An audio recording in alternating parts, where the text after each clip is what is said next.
In the dead of night, 8 souls are lost by the sharp edge of an axe. Will we ever find out who committed this heinous crime?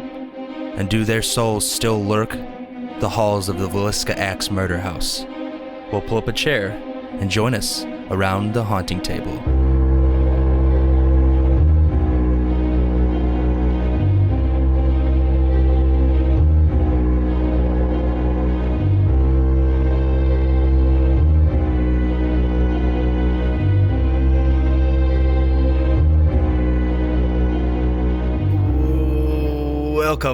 Welcome everybody to a very strange, very different episode of The Haunting Table, episode number 7.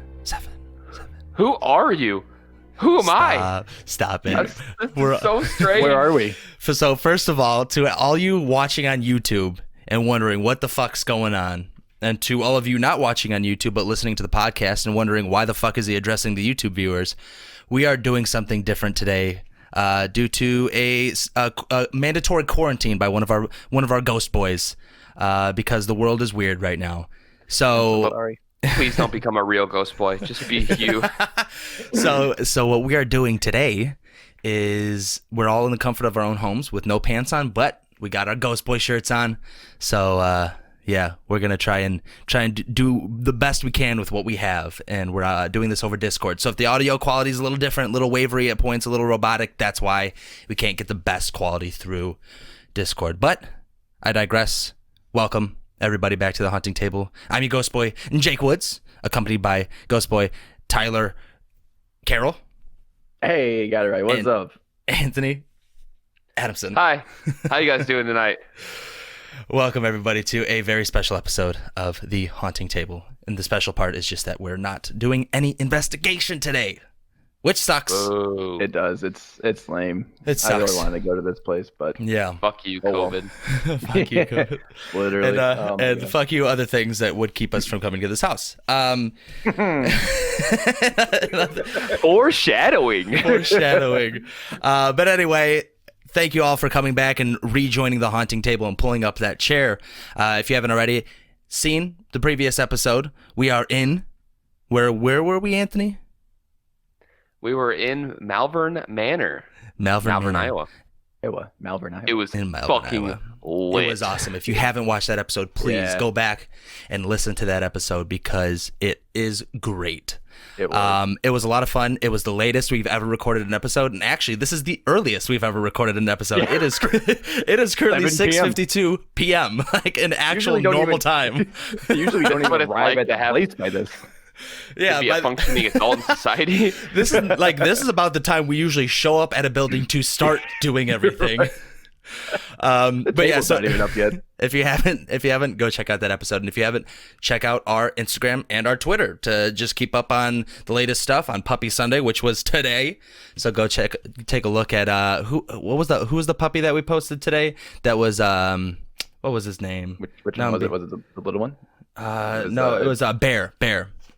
Which I actually didn't finish posting, but I just did right now. I had it pulled up, and I literally just posted it right now. It was on my phone, and I forgot about it. It was solid, yeah. So anyway, we aren't professionals. We are haunting_table on both Instagram and Twitter.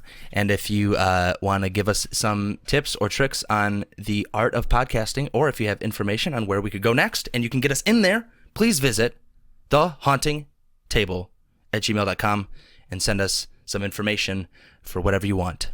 But yes, that's that. Now, on to our juicy, wet, maybe wet, depends on your diet, I hope disclaimer not. turds that we're going to drop on your chest real quick. First and foremost, I guess this one doesn't matter. We're respectable of the buildings that we're in.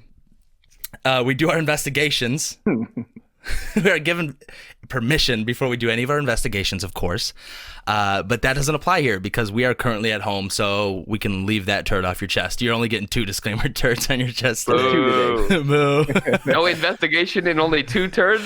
I'm out. Yeah, no investigation, only 2 turds. Is it even worth listening to at this point? Yes, it is. Please don't turn it off. Yeah, please don't turn it off. We love you.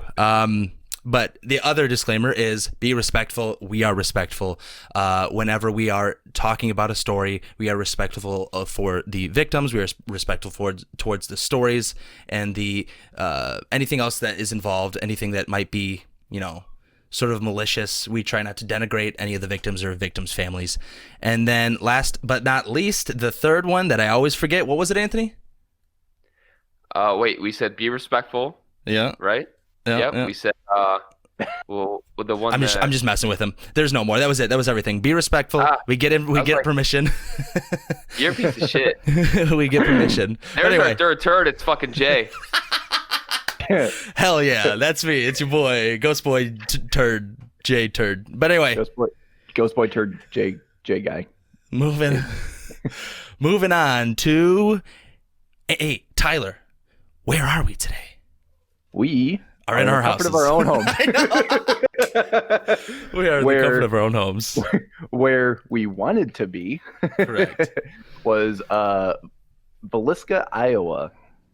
I have honestly no clue where that is at. Usually I try to tell people where that's at, but I have no idea. I'm going to be honest with you. It's in Iowa somewhere, so do your research. Just kidding. What an annoying podcast we are. Yeah, I know, right? Always changing and telling people to do research on their own. Like, what are we doing here at this point? We're so inconsistent. It's great. I know. But so the city began as a small settlement called the Forks. It was positioned between the Middle and West Nottoway River. It was the first plat of the town was laid out in 1858 by D.N. Smith.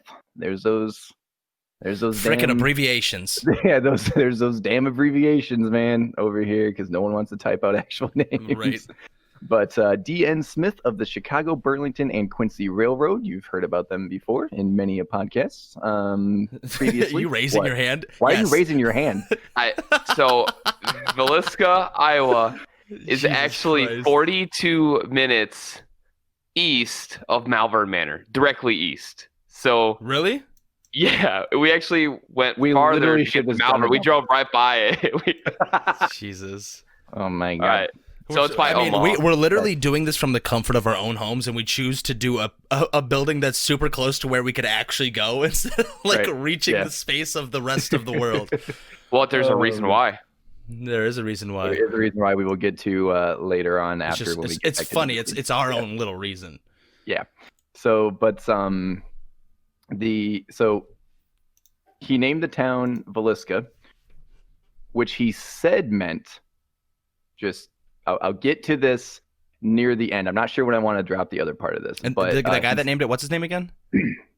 Yeah. So D.N. Smith that named the town. He named it Villisca because he said it meant pretty place or pleasant view in the language of the are's original Native American inhabitants. Please be vagina. Was he just guessing? It's not. No. I found this out before we did this. It's interesting as to what this name might actually mean, though. So we'll get into that in a second. But the town flourished in the early 1900s. There was 2,500 people that called it home. There's a lot of hotels, restaurants, stores, theaters, and manufacturers that were there. The economy was largely based on agriculture. It's Iowa. It's Iowa. It's corn. It's all agriculture. Corn. More than 24 passenger and freight trains stop at the depot in the town each day. It sustained the town's growth and it promised a bright future. So the other big part to this town was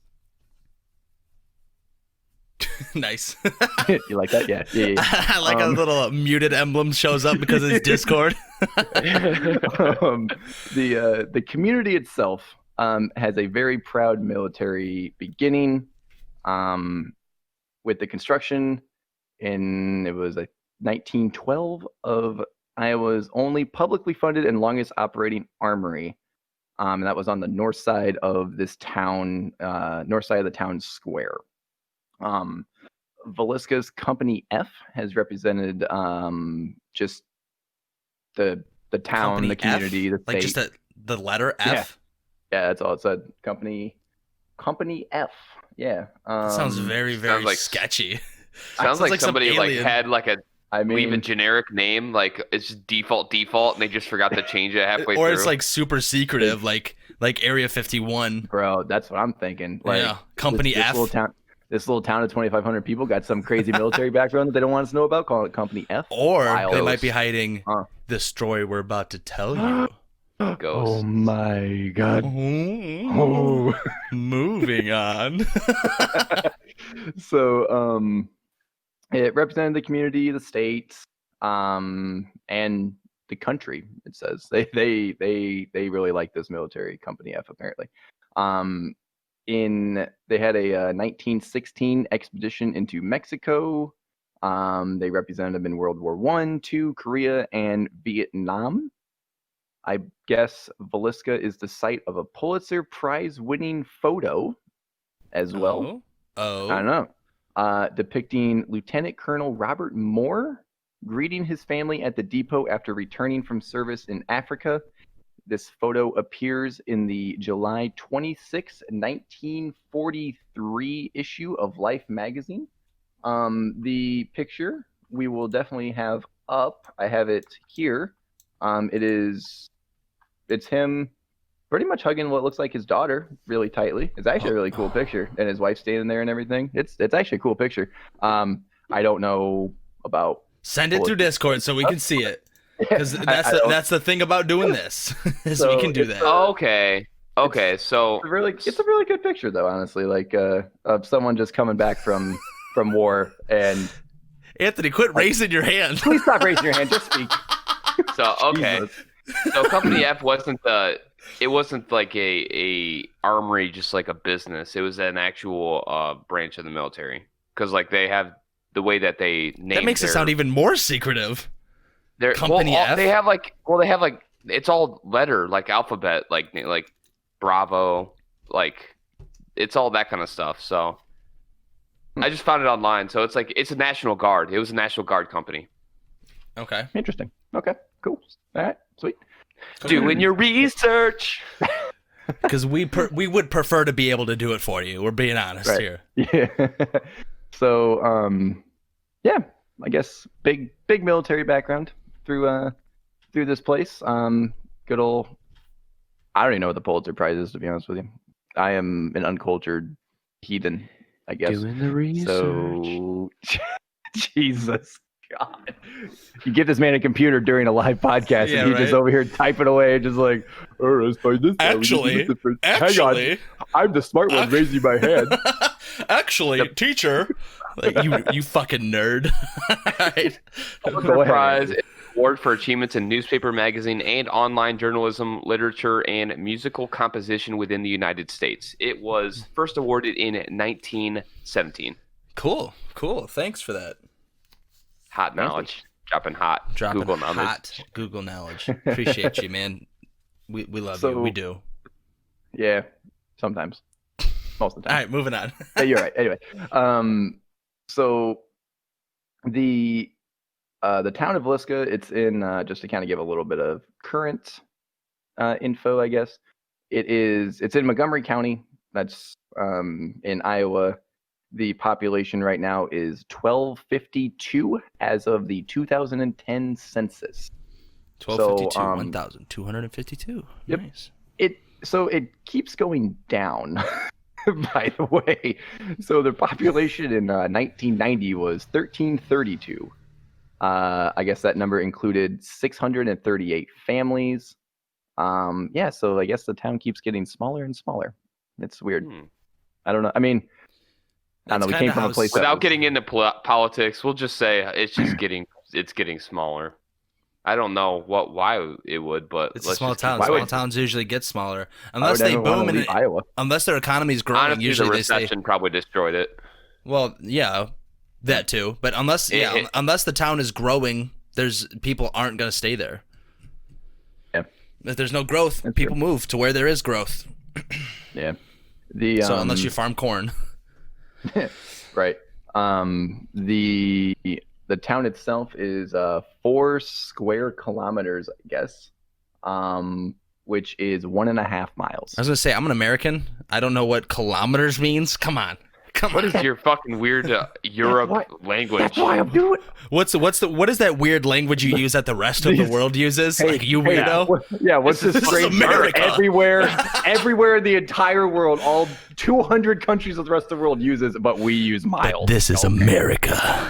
Okay. Land of the free. All right. Anyway. So to you filthy Americans out there, 1.5 miles, almost 1.6 miles. Yeah. I hate your stupid smirk so much, Anthony. It's me. That's Anthony. Yep. That's Real talk. I was watching a documentary about like dinosaurs, and it was giving everything in meters, and I go, fuck, what does that do? What does that and then mean? in the upper right hand corner, it's like for dummies, like it's just like meters, it's 57 feet. And I'm like, oh, thank you, sweet baby Jesus. I was about to have to do math. Yeah, right. No, please no. All right, sorry. I digress. It's like when you said dinosaurs, I'm like, what the hell are we getting into right now? Where has this podcast gone? Meters. What are those? You fucking. What are those? What are those? A little bit of a interesting thing. So back to the name. All right. So this guy, D.N. Smith, said this name meant pretty place or pleasant view in the Native American translation from the Native Americans of the area. Whatever. I need to say that. Anyway. Little known to its residents, I guess, was the possibility that what their town name means. Not after pretty place, but after a Native American word called Villisca, Wallisca. So instead of V is a W, and that means evil spirit. Does it really? Dang. Yep. It was Seems that a little bad juju on staged. there. Yep. I don't know. I don't speak Native American. I don't know these words. But if it's actually named evil spirit, that is very, very, very interesting Fitting. lead into our story and very fitting. Yes, exactly. That is a better way to describe that for sure. And this is the first time that we can't tell you whether or not it is fitting with personal experience, which hurts me deeply. Yeah. Part of me is dead on the inside. But even if yeah. So is that the town history? Yeah. There wasn't there wasn't a lot, and I looked through a whole bunch of places throughout the week. I got a lot of that from their historical website, for their historical society. The one big problem that I always ran into with the town history and stuff. So yes, it was very short, but they went into the story that we're going to tell you a lot, because that's pretty much like the biggest thing, Their main draw in this town, right? Yeah. So it's almost weird. After being to double-digit websites and stuff, I'm like, okay, cool, this is my town history. So, yep, it's a little bit short. There's not a whole bunch that I could find, to be honest. I mean, we didn't get a chance to actually go here or check like the public library, that kind of stuff. I mean, we probably could have, but yeah. Oh well. Whatever. Here we are. I mean, So, I live 2.5 hours away. Take us for some kind of overachievers. Come on now. I live 2.5 hours away, so one time not having to drive a long time, I'll take it. With today's super old 18-year-old tires that he's got on. I know, right? Older than the actual car. All right. But either way, that is my town history. We are in Villisca, Iowa. So thank you. Appreciate it. Good research. I mean, as far as we can do without actually going to the library, like you said. Yep. But I mean, even if we were able to go without the whole self-quarantine thing, Anthony, what's the reason we couldn't go? Because I remember there being you would put me on fucking blast, bro. I remember there being a specific story that I myself find hilarious, and I'm hoping the rest of the viewers find as hilarious as I do. So if you don't remember, I think it was D&E episode. We kind of shouted out some places that didn't want us to go there. One being they told us to kick sand. yeah. One being what the one that said no to you, Jay? It was a coven in Wisconsin. Yeah, so which that's understandable. Now, I reached out to her and she was super nice. She asked what we do. She asked, and I was like, okay, we are a adult humor based podcast that deals with, searching for and, studying supernatural activity. And she was like, I completely respect that, but unfortunately that doesn't align with our values for what we do in these buildings, being a building of the Lord. So unfortunately we can't allow that. And I was like, awesome. You know what? Respectable. Moving on. Yep. But for the Villisca Ax Murder House was a little different. Go ahead, Anthony. Let them know what happened. So I called her and I told her we were professional ghost nutters, and she just hung. No, I was kidding. So this place, you pay money to rent out. I think it was at $400. You pay $400. We were willing to give this lady I just figured out $428. I just figured out what it was we missed for the disclaimer turd. Bro, I can never get these intros down. I think that's going to be part of us as a podcast, is the intro never solid. I forgot to say, we're not professionals. We Obviously. We're not professionals. We're not, obviously not. We totally missed it. But yes, we're not professionals. We're not professionals. We're not professional researchers. We're not professional ghost hunters, ghostbusters, or ghost nutters. So. Nutters. Yep. Oh my God, that was because of the Discord. That was, there's a little bit of delay between us, so that's going to sound awful. We're flustered, guys. This is totally out of our wheelhouse. We building off of each other's energy and being in the actual building is what we live for. So we're going to be a little different on this podcast. Jay's looming traps just get me really in the zone. So, all right. But yeah, so moving on. We're literally, I'm like, that Futurama meme where it's like, take my money. I'm like, money in hand, like, hey, take our $400. We will actually pay you. Everybody lets us come in for free because it's obviously free advertising for that company. But this one, we're like, hey, take our money. We will pay you. Yeah. And I told her we were a podcast, that we were an adult humor podcast, a haunting table. And she said no immediately. She said, I don't understand why podcasts keep trying to go here. Why is there like 100 episodes of the same Ax Murder House podcast? Just kind of just like shit down my throat. Told you to literally fuck off. Told you to fuck off. And like I sat there with my mouth like gaping wide open for like probably 15 seconds, like not knowing what to say. And then I ended up, I don't know if she got burned. Maybe she got burned by a podcast before us. So like I'm not going to pretend like maybe there wasn't something behind the scenes or what happened. So I was like, oh, okay, we'll have a good day. And I think she realized that she kind of like went 0 to 100 on me. So she's like, it's okay. Maybe next time or whatever, if you just want an investigation or something. But podcasts, no. If you have a podcast, don't go there. We honestly shouldn't have said that. We should have just went and then just did our investigation. So, like I said, what we do is we're super upfront with everyone that we deal with. We put it on the line. If they decide that it's not their cup of tea, then we. Right. And that's what happened there. And it wasn't her podcast was not her cup of tea, apparently. So they said no. So she said pound sand. She said you guys can fucking pound sand. If you translate that, pound sand. Yeah. But yeah. So a lot of people have done this story. You can see it on a lot of TV shows. It's a cool story. So other people might do it better than we do, but we just wanted to tell a story. So we're going to go ahead and dive right into it. So now that we know where we are, thanks to Tyler, I can't say what are we in because we're not in anything. What are we discussing?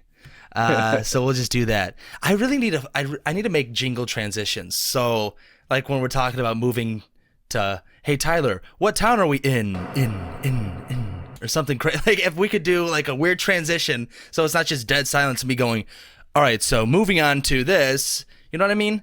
I need to have some jingles for like Tyler's section of the podcast. I can get down with that. Let's do it. Stretch off. Make them do it. And then I will not make one for Anthony because I don't give a fuck. Right. I'll probably make one for Anthony. I'm used to it. It's okay. If I make one for Tyler, I'm going to make one for Anthony, and I'll probably make one for myself. Yeah. Just to kind of transition. Not even for us specifically, just for the transition of moving on. Make it a little more lively. Yeah. So let's get started with the story of what we're talking about today, which is the Villisca Ax Murder House. Pretty insane story we got here. Now, like I said, a lot of the research for this has already been done. I couldn't really find anything out outstanding that these other articles don't talk about. So what I'm just going to do is I'm going to read directly from the VilliscaIowa.com website, where they talk about the story and everything. So this story happened in the early hours of June 11th, 1912, sometime between midnight and 5 a.m. So long before serial killers had mass murders and it become a way of life, which I guess that's kind of sad to say. Serial killers were a way of life. 2 adults and 6 children were found brutally murdered in their beds in the small Midwestern town of Villisca, Iowa.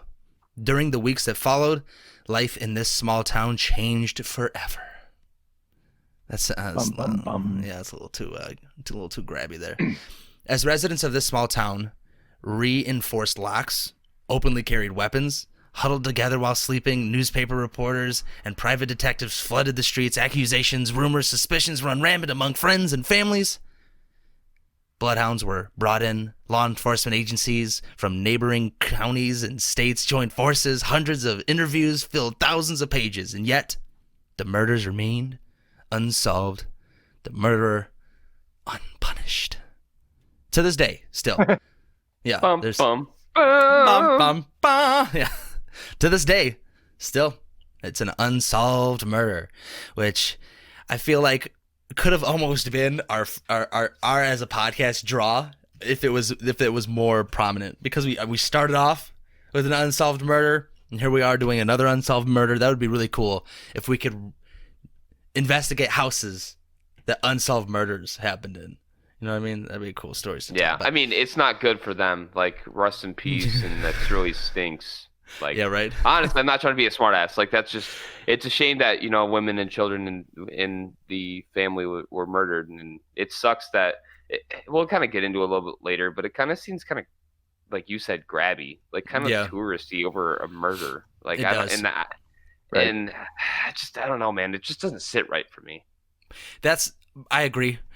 So I'm basically just going to paraphrase what I'm reading for the most part. That entrance paragraph I read there was obviously written by them on their website.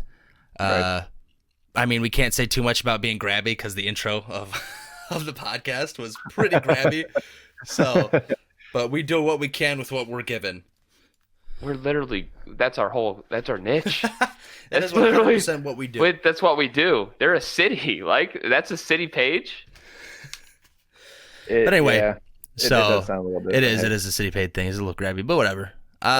Moving on. So I'm going to bounce back and forth between 2 websites. So this is the first website was obviously the Villisca Iowa.com website, and then this one is House in History, which are pretty cool websites. They have a lot of information with different things regarding stuff like this. But we'll move into the story. In the early hours of June 11th, 1912, sometime between midnight and 5 a.m., 8 people were bludgeoned to death inside the home of the Moore family. This included all 6 members of the family and 2 friends of one of the daughters. So one of the daughters decided, hey, if I'm going out, you're coming with.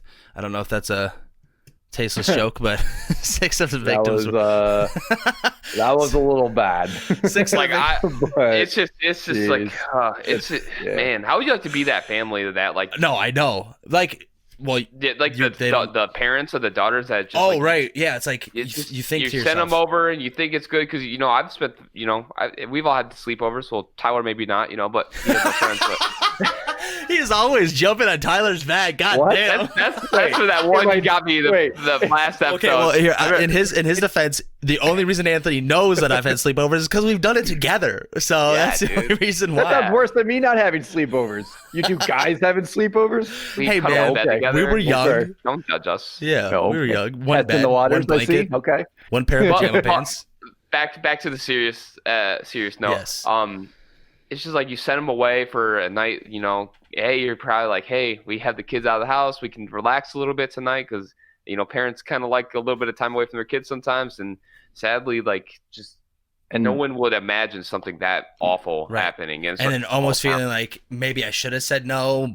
And then just like the kids just over there like, we're having a good time. We're over at our friend's house. Just I'm sure that was, I'm sure they had a whole lot of fun during that night. But like, That's horrible, man. I honestly, like, being the parent of the group, I cannot imagine sending like my son over to like a friend's house to sleep, and then I get a call in the morning of like, hey, so this happened. I would, yeah. There's no way. That's horrible. You'd implode. And speaking literally. of imploding, you'll see that it does affect people. The murders affected a lot of people, but six of the victims were children, and then the two parents, the Moore family. That's horrible. Which is Josiah and his wife Sarah Montgomery Moore. The pictures above me here, you'll see Anthony will post those in the video editing as I'm talking about them.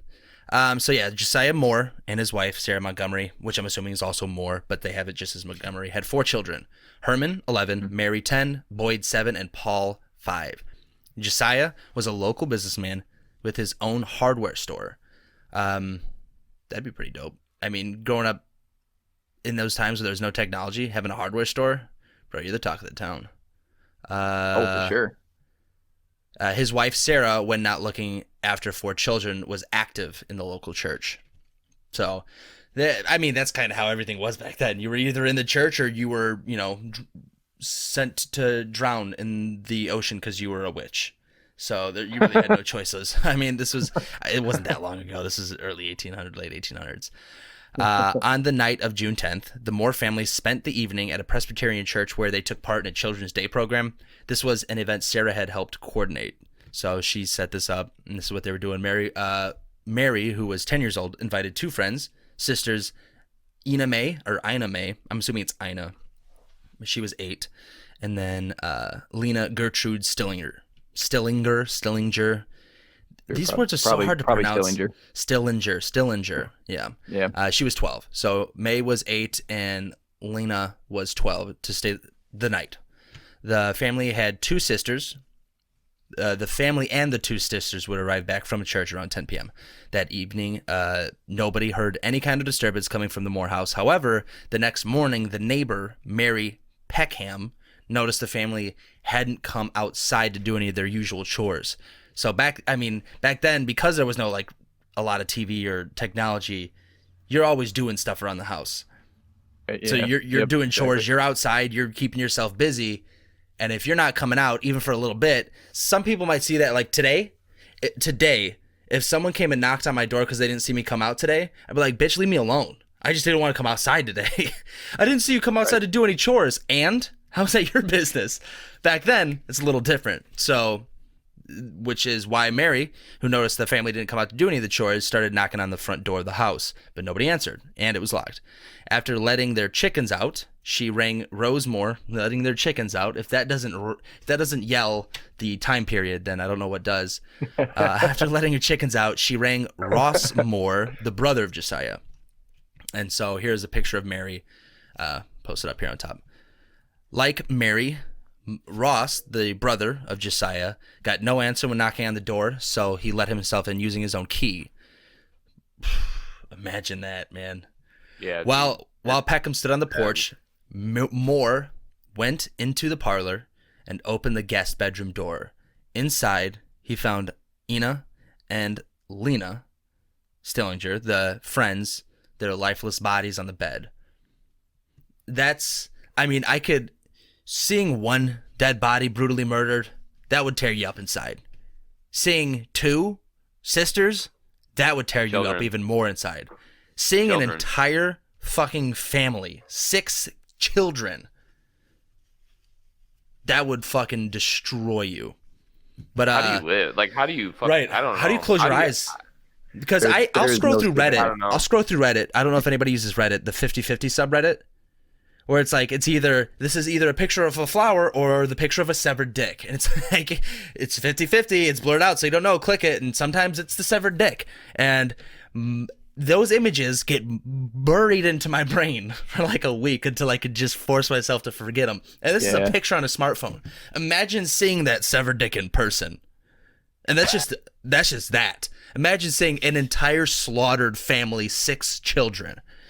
Ooh. Anyway, I don't want to. I'm gonna be honest. I don't even want to imagine that or pretend to imagine that. Agreed. And my heart goes out to that guy for having to, I mean, I don't know the whole story, but having to live with that, I can't think of any other word than like, I don't know. That's just horrifying. It's speechless. It literally. It does. It's oh my God, that's terrible, man. Right. So Moore and Peckham, Ross Moore and then Mary Peckham contacted Hank Horton, Villisca's primary peace officer, who arrived shortly after. The officers searched the house, would reveal all 6 members of the Moore family and the 2 girls, the 2 friends that stayed the night, all of whom were bludgeoned to death using Josiah's own axe. The axe was left behind in the room with the Stillinger sisters. Now, that word is weird to me. The fact that they say bludgeoned. Does that mean... It sounds like he used like the like back end of it. Yeah, like the back end of it, not the blade side of it, because that is a weird wording. I was thinking the same exact thing when you said that bludgeon. Like that's like you're bludgeoned with a baseball bat. You don't get bludgeoned with an axe. Maybe they just say used like the wrong word there. No, because it's used everywhere. Everywhere that I've researched, everywhere I look, they say bludgeoned. So maybe it's just because it's not like a sword or a knife. But it's still like it's literally for cutting stuff. I know. Like I don't know. I don't know. It's just really weird wording, or like I don't know. It's strange. Yeah. Like if it'd be strange that they would do, if that's what happened, if they were bludgeoned with the flat side of that they would do that as well instead of. Well, maybe it's just it's more of a respectful thing, because it's harder to say found all 6 children chopped. Right. Like, yeah.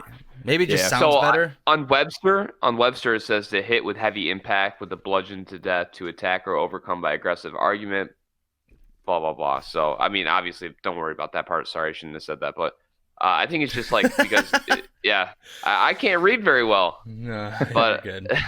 It could be just for a respect of them. Yeah, that's what I'm thinking. Yeah, so, for sure. Anyway, in regards to the peace officer Horton, Anthony will post a picture up here. Moving forward, Anthony, if you want, just to be easier, I won't say post a picture. I'm going to send you what I'm looking at here, and all these pictures, just post them in regards to when I mention them. That's fine. That's usually what I've been doing halfway through. Right, true. So. All right, moving on. Doctors concluded that the murders took place between midnight and 5 a.m. 2 cigarettes found in the attic suggested the killer, or killers, waited in the attic for the family to come home, waiting for the family to then fall asleep to make their move. So they were just chilling in that attic. And I mean, back then, there's like no electricity for the most part. Right now, I have a ton of sounds going on in my house, but I could still hear even the slightest of move if someone is on one of those weak ass boards in my attic.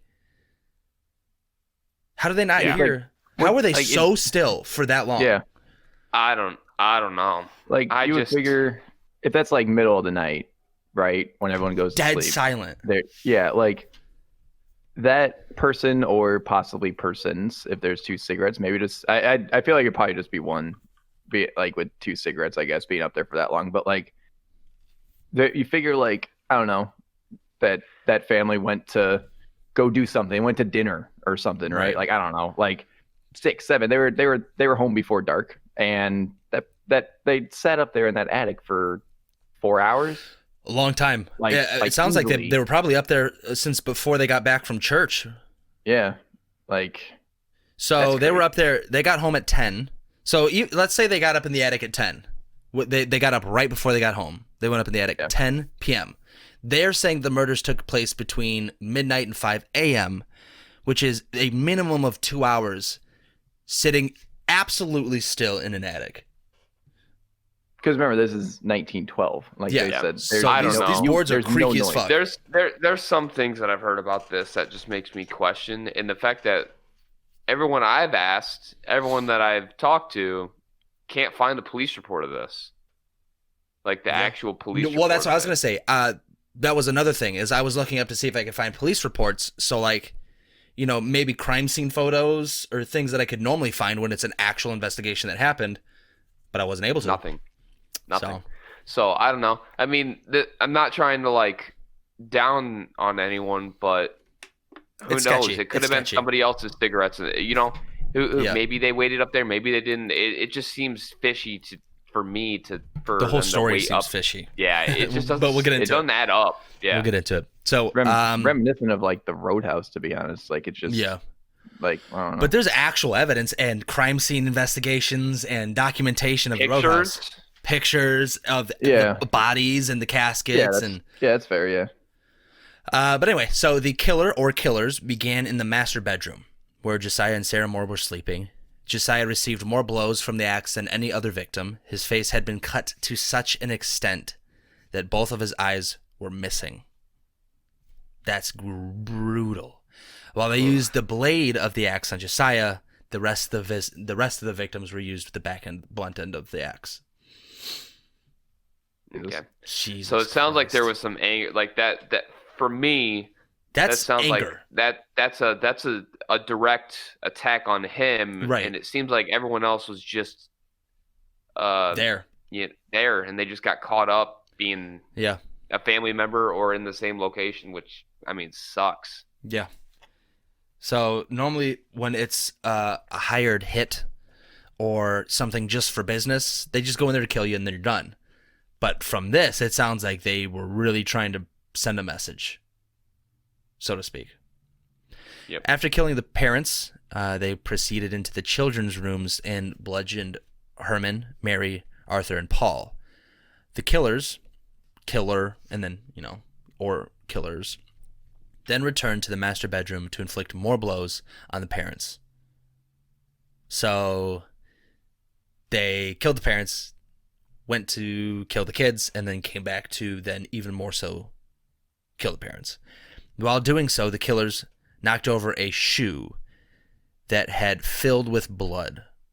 The killers, or killer, then moved downstairs to the guest room where they killed the little sisters, Ina and Lena. Pretty gruesome. Yeah.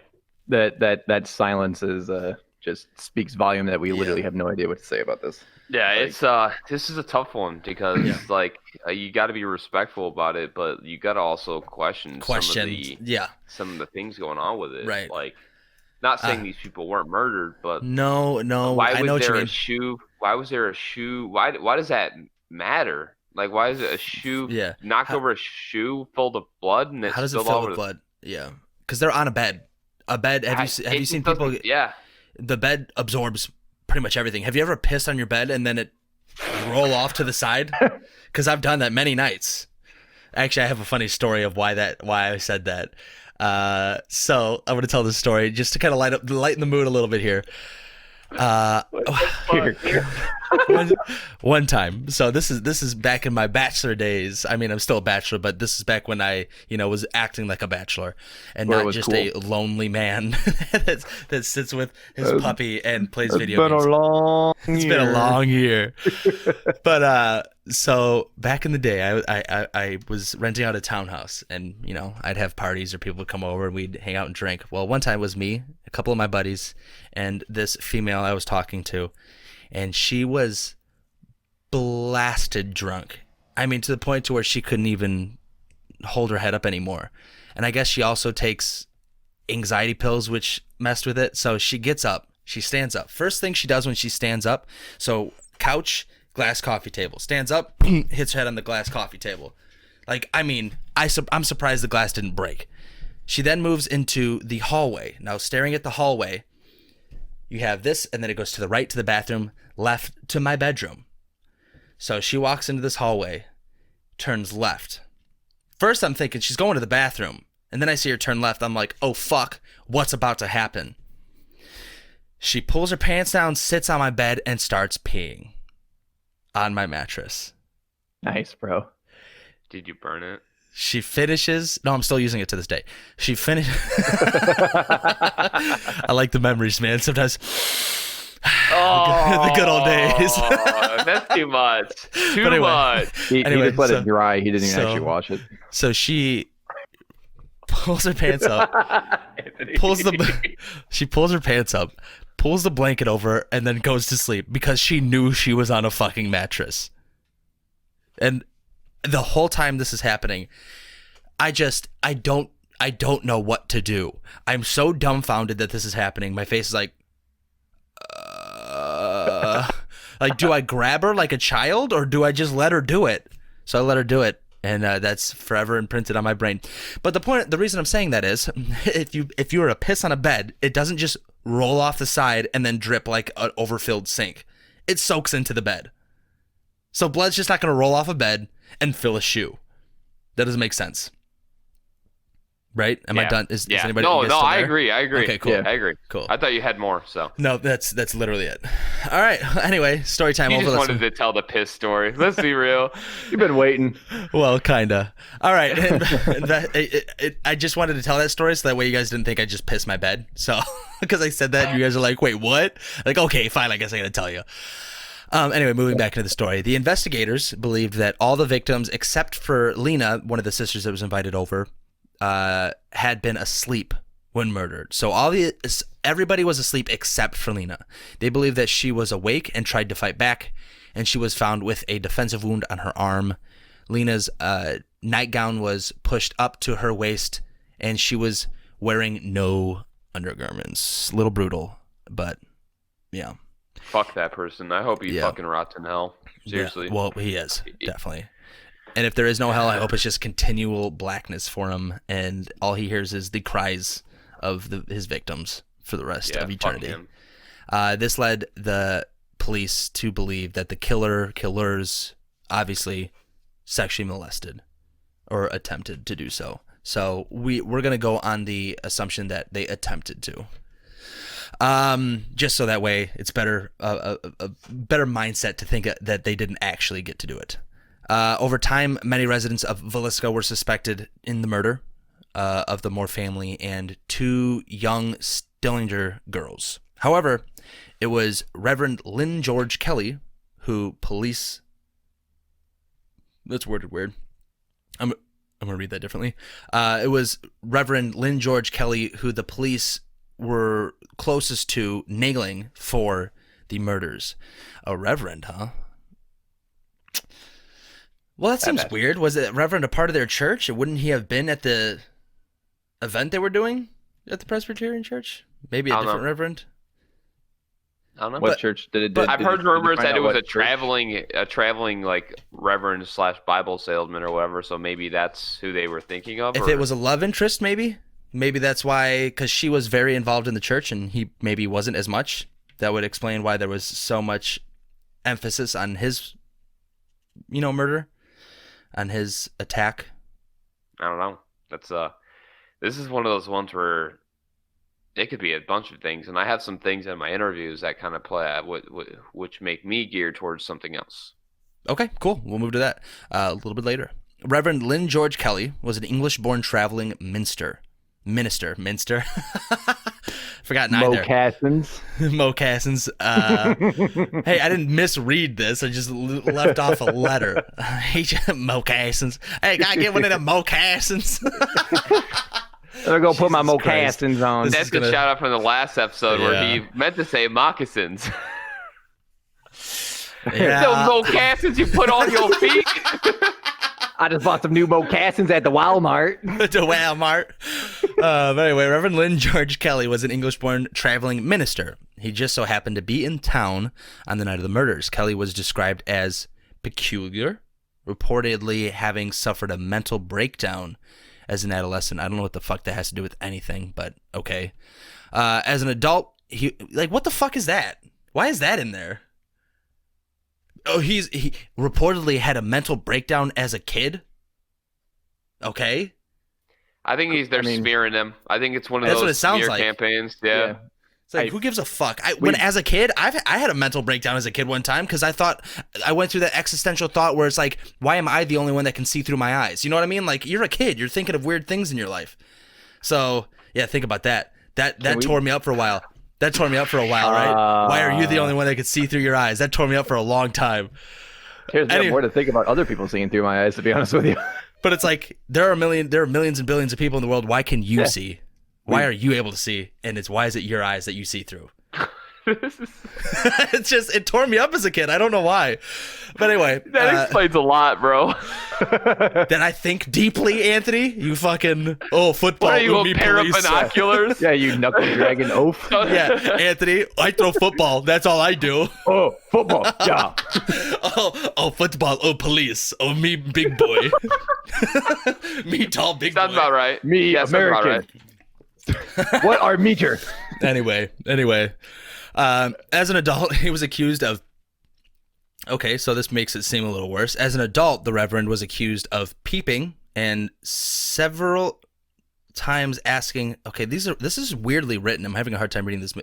He was accused of peeping, and there was several times where he was asking young women. Were accused to have asked young women and girls to pose nude for him. Which, I mean, young could mean anything. 18 is considered young. But, well, if it's underage, he's a sick fuck, and yeah, if it's underage, I will never be one to accuse just based on what I'm reading that someone was a pedophile. Being a pedophile is disgusting, but I'm never going to accuse unless I can prove it. Yep. Just because only God could judge him. Yep. On June 8th, 1912, he came to Villisca to teach at a Children's Day service, which the Moore family had attended. On June 10th, 2 days after, is when they attended the service. He left town between 5 a.m. and 5:30 a.m. on the 10th, 1912, hours before the bodies were discovered. Reverend Kelly had confessed to the murders in court, but the jury did not believe his confession, which people will be like, oh, he confessed. As a police officer, Anthony knows this happens. Okay, back then they used to beat people. Beat the shit out of them. Yeah, they will convince this person that we have all this. We have this proof on you. Whether you did it or not, we're going to tell people you were a pedophile. If you just confess, then we can go easy on you. We can help you out. Police, even to this day, still happens. People are still convinced to confess to things they didn't do because they are convinced that it will help them. It happens constantly. Right. 5 years later, in 1917, Kelly was arrested for the Villisca murders. Police obtained a confession from him. However, it followed many hours of questioning, and Kelly later recanted. After 2 separate trials, he was acquitted.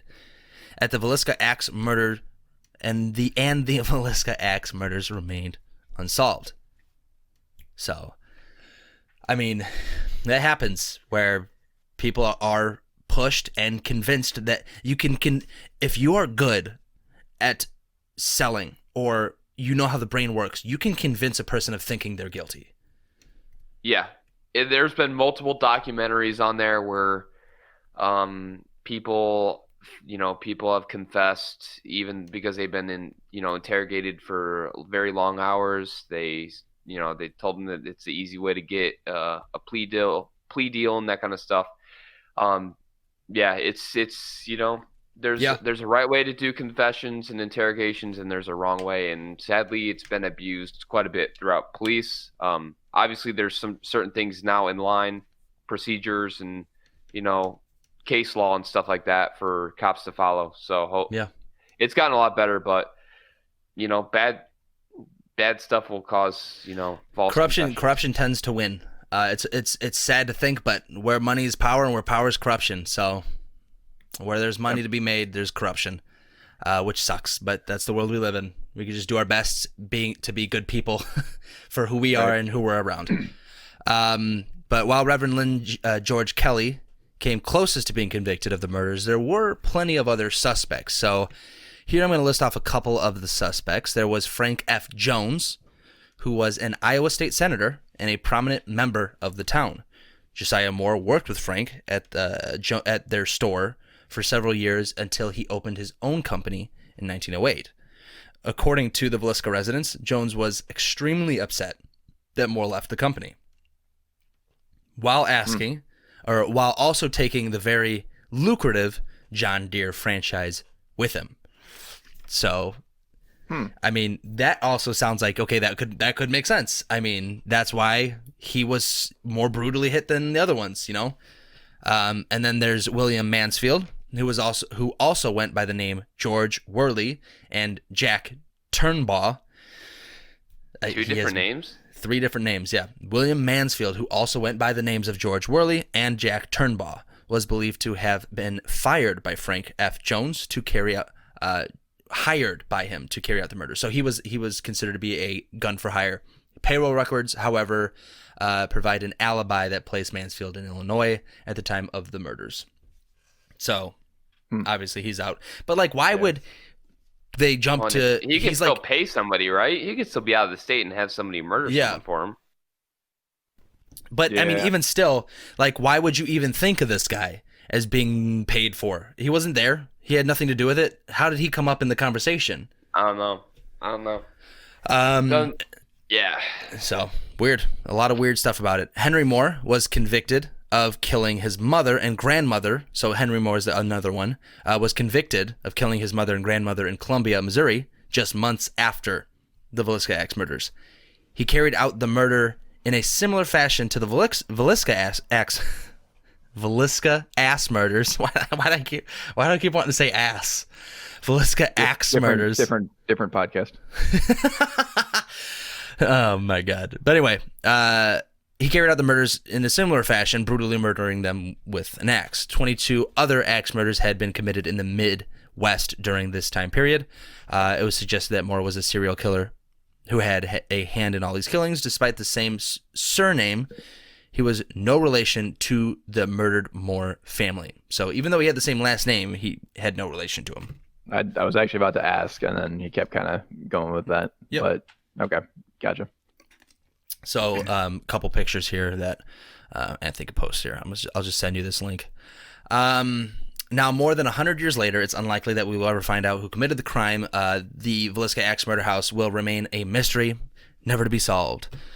That's the one thing about not having DNA or stuff like that back then, because DNA testing happened they 80s. literally had cigarettes up there. Yeah. And it's like that. There's your answer, pretty much. I would imagine. Some of these things, if they're well preserved, they can have DNA testing done to them now. But back then, that wasn't even a forethought. So a lot of the stuff wasn't. It was just thrown in boxes here. Maybe some things thrown in bags. But by this time, everything that could be tracked is gone. At this point, even like if you, like those 2 cigarettes are gone somewhere. Yeah, they're biodegraded. Yeah, they're done. Like there's nothing you can do to keep that or even test on that. Yeah, like I don't know. Well, I mean, I can do a quick little history of the Villisca Ax murders, but actually, I kind of want to go into the suspects.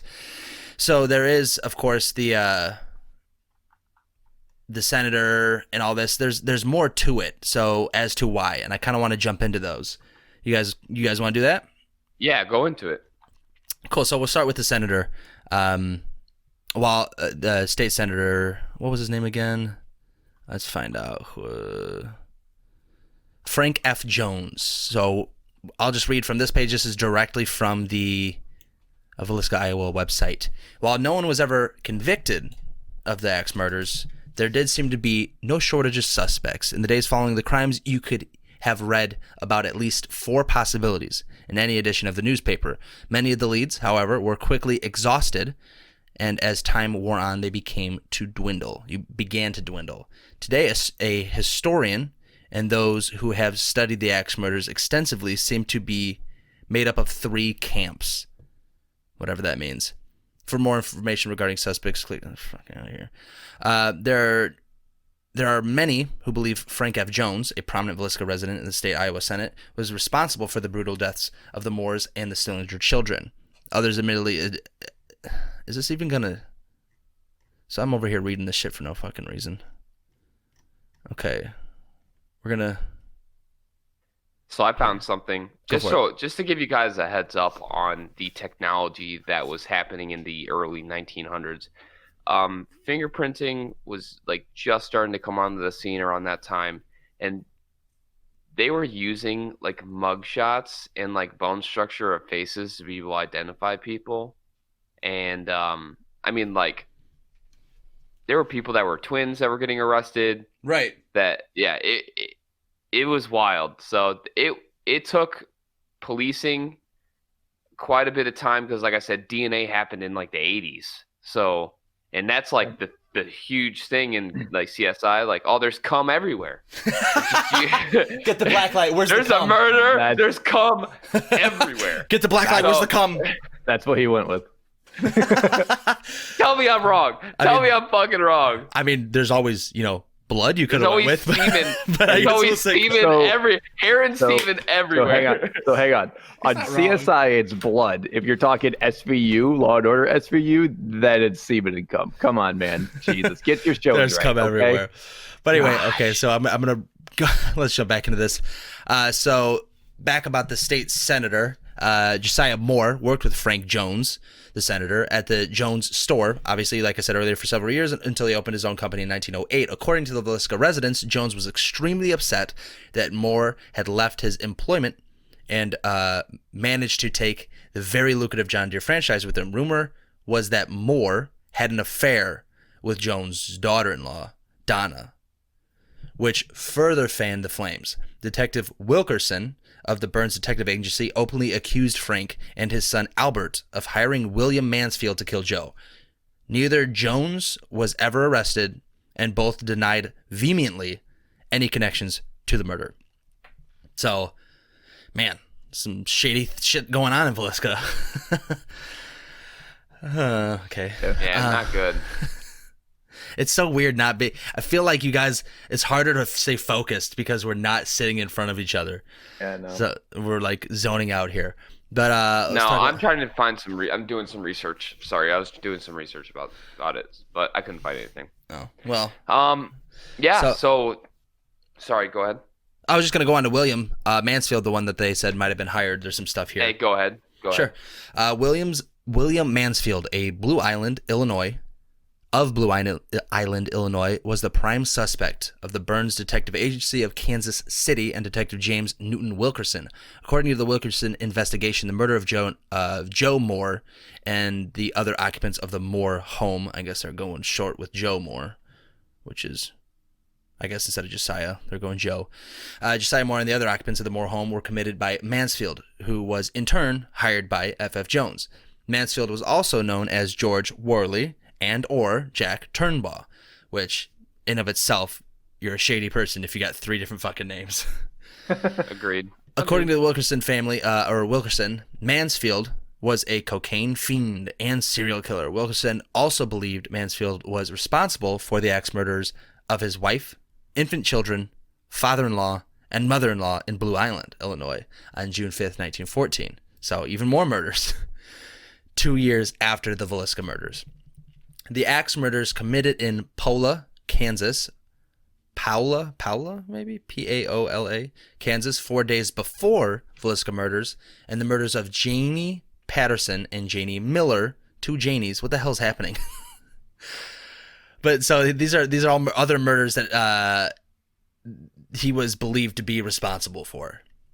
According to Wilkerson's investigation, all of the murders were committed in precisely the same manner, indicating the same man committed them, which sounds dumb.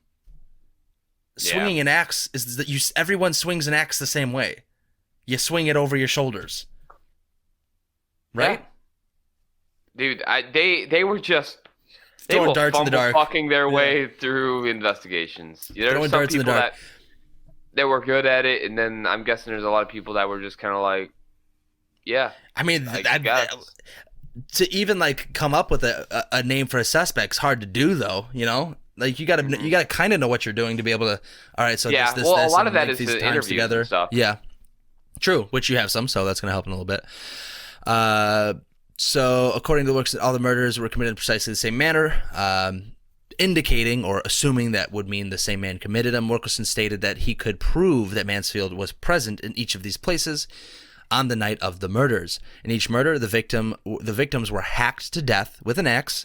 See, hacked sounds more so like it would be instead of bludgeoned, But now we know why they used bludgeoned, because they were bludgeoned. Hacked to death with an axe.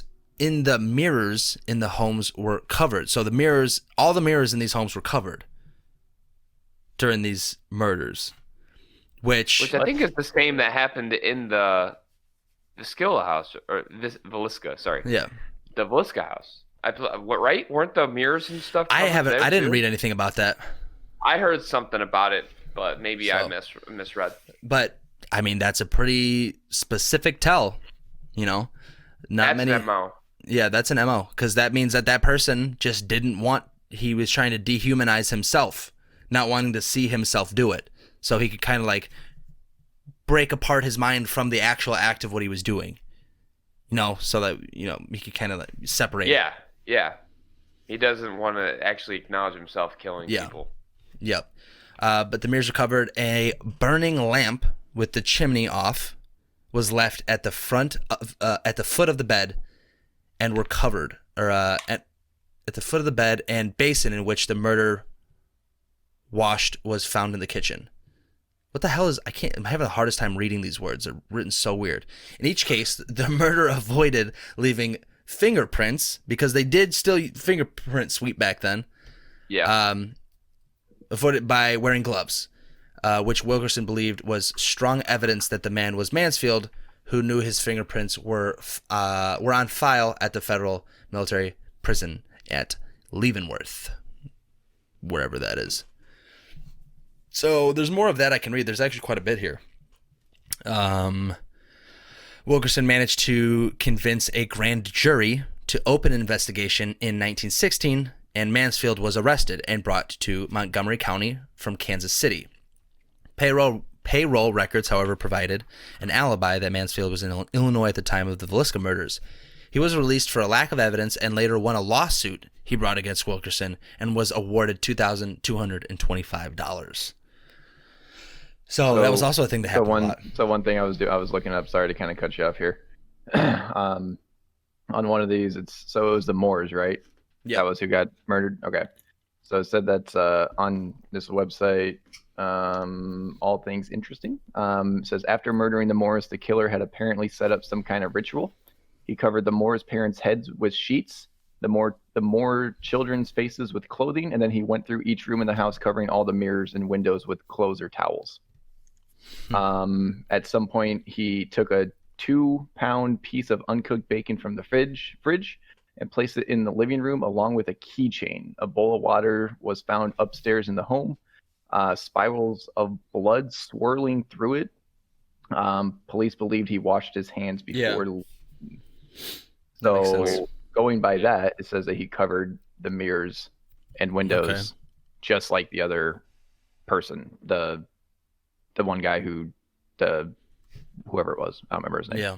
The serial axe murderer who did the same thing in the other place. Yeah. Yeah. So that's strange. Yeah, it is. And one more fun fact for fingerprints, just as kind of because you were talking about fingerprinting at 1914.